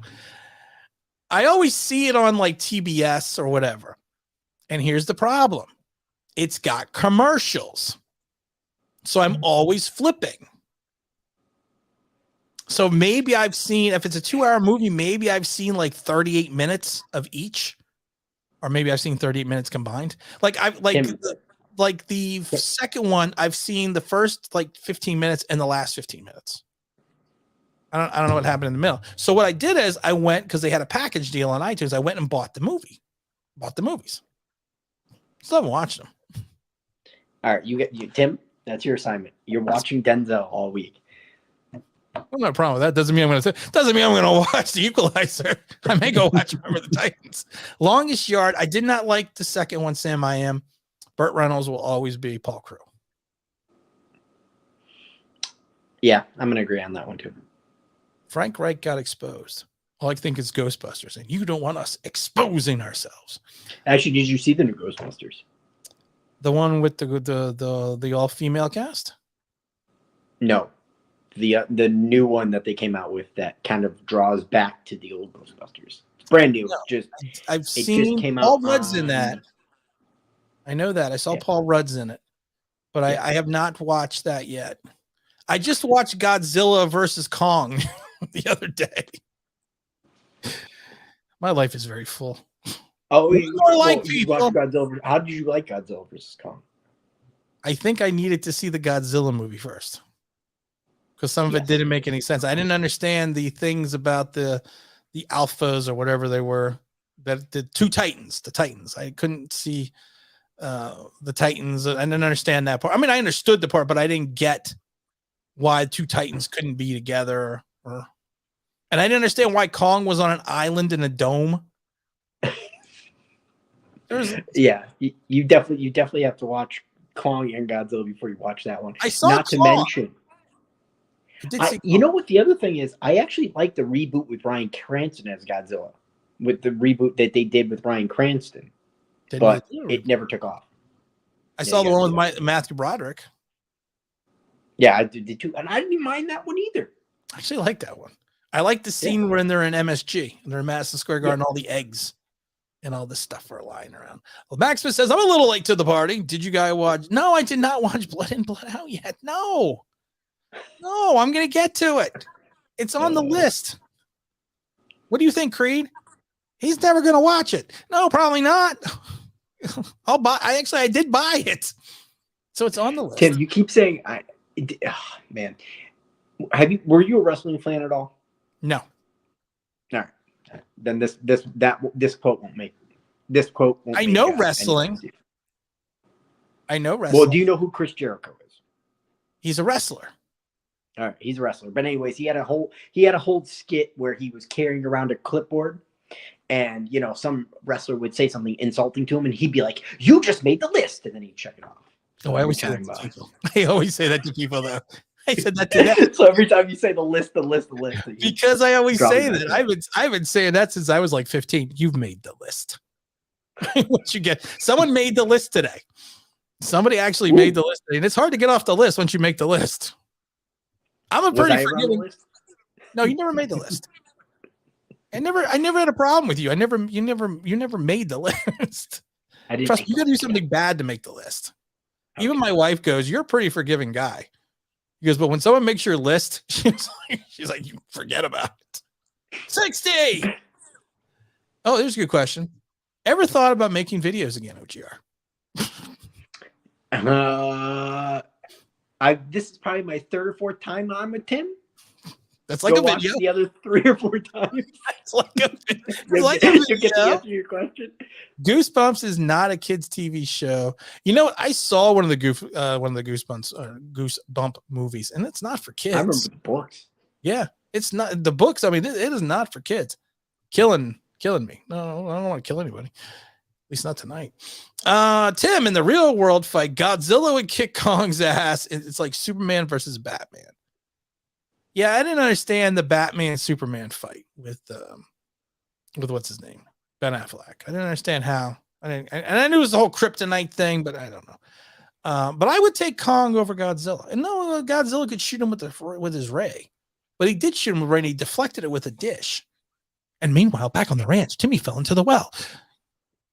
Tombstone, not just a pizza. That was a good movie. Yep.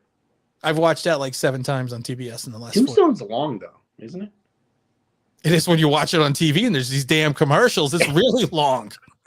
That's probably why I thought it was so long. I probably did watch it with the damn commercials. Goosebumps is rated PG. What is this? List was done by Chris Jericho. I've been saying Chris Jericho stole. I'm so much older than Chris Jericho. He stole that from me. I always tell you made the list. And that's the way I've been saying that since I was probably like 15. I've been saying that. You know what I saw? What are these? It was called something Behind the Ring or Life in the Ring. And it was on Spike. It was all about wrestling. And they would have different shows about how people would die. And, like they did a whole show on Superfly Snuka and Hulk Hogan.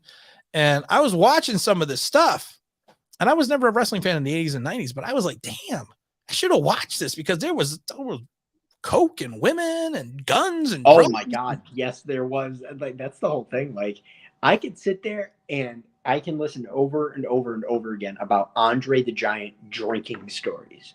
They had an Andre the Giant Beyond the Ring. Thank you, James. I knew James would know. James, I think James lives in my house sometimes. I knew James. That's what it's called, Beyond the Ring. You should watch it. It's like a whole. It's like not like it is. It's a TV show. And if you like wrestling, because and I didn't know some of the stuff that would be going on. I'm like, wow. Well, I don't like the current iteration of wrestling, but back in the day when I was a little bit younger, yeah. Chris Jericho tried to fight Brock Lesnar. Wasn't he an Olympian, Brock Lesnar? Or wasn't he some kind of wrestler? Yeah, I forgot. One of them was Brock Lesnar is a former football player, UFC star. Thank you. That's where I got Brock Lesnar. I couldn't think of it, but I didn't know that. It's on Vice. Yes, it's on Vice, the TV show. It's called Beyond the Ring. That's your assignment. Watch that. And Maximus, actually, his picture there is, I believe, Napoli, the soccer team. Oh, with Nick Offerman. I don't know what Nick Offerman is. Kings of Summer. Kings of Summer. Oh, Nick Offerman. I don't know who that is. I don't know who that is. I'm trying to think. Classy Fred Blassie. Okay. Okay. How much wood could a woodchuck chuck if a woodchuck could chuck? I can't even do it. Oh my God. Tim, that's me. Are you doing play-by-play for the Giants on 2020 on YouTube? Yeah, the Giants called me up personally and asked me if I would do it. Yep. And he's actually going to be able to live stream the game on YouTube and call. And I'll be color. I got in trouble for that. I got in trouble for live streaming from the game during preseason. NFL evidently does not like that. It's not like when you stream the entire half on YouTube. My phone was on. And it just happened to re-record. And at one point, it just happened to get uploaded to YouTube. At one point, my wife was recording. And this was date night. And I remember at one point she says in the middle of the broadcast, she goes, and people, this is date night.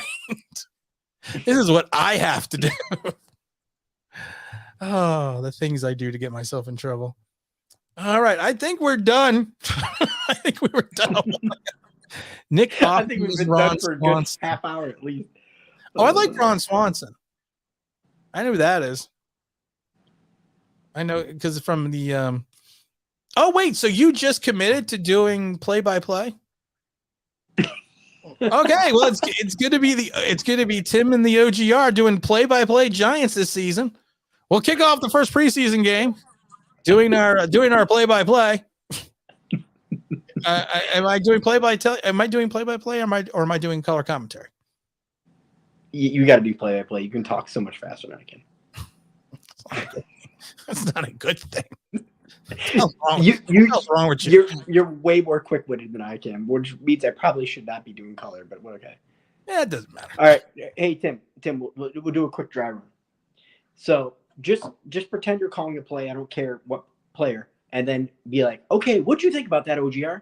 Just do it real quick. All right. Eli Manning takes the snap. He goes back. He drops. He looks deep all the way to Amani Toomer. He's dropped at the 4-yard line. Boy, that was a hard hit play there by Ronnie Lott taking out Mr. Toomer, even though Lott has been retired for 50 years. OGR, what do we think about this? There you go. That's my color. You and Dom. You can both do color. Can you do it in a sassy British accent? No, definitely not. Neither can he. Oh, I miss Dom. Where is Dom? I figure if we stay on long enough, he'll come on. He'll be awake. Draft, baby. Yeah. Oh, there we go. You always have to bring in the Dahmer. Well, OGR, I appreciate you hanging out here for 2 hours and 25 minutes. And Ronnie Lott chopped his finger off. Ronnie Lott did chop his finger off. Ronnie Lott was Yes, he did. Crazy. Yes, I'm no poppycockers tonight, guys. I'm too tired to do poppycockers. definitely not. But you know what, Tim? Appreciate you bringing me on, and look forward to talking to you again. You definitely will. Hang on a second here. We're gonna end the show, guys. I appreciate everyone hanging on there for 2 hours and 35 minutes. It's Tim and the OGR show coming to you live Friday from the online Big Blue Studios. And don't forget, we'll have the big stream 10:30 a.m. Eastern Standard Time on Sunday. And look out for the new commentary crew of OGR and Tim doing all 17 giant games. So you guys better be there. Good night, all.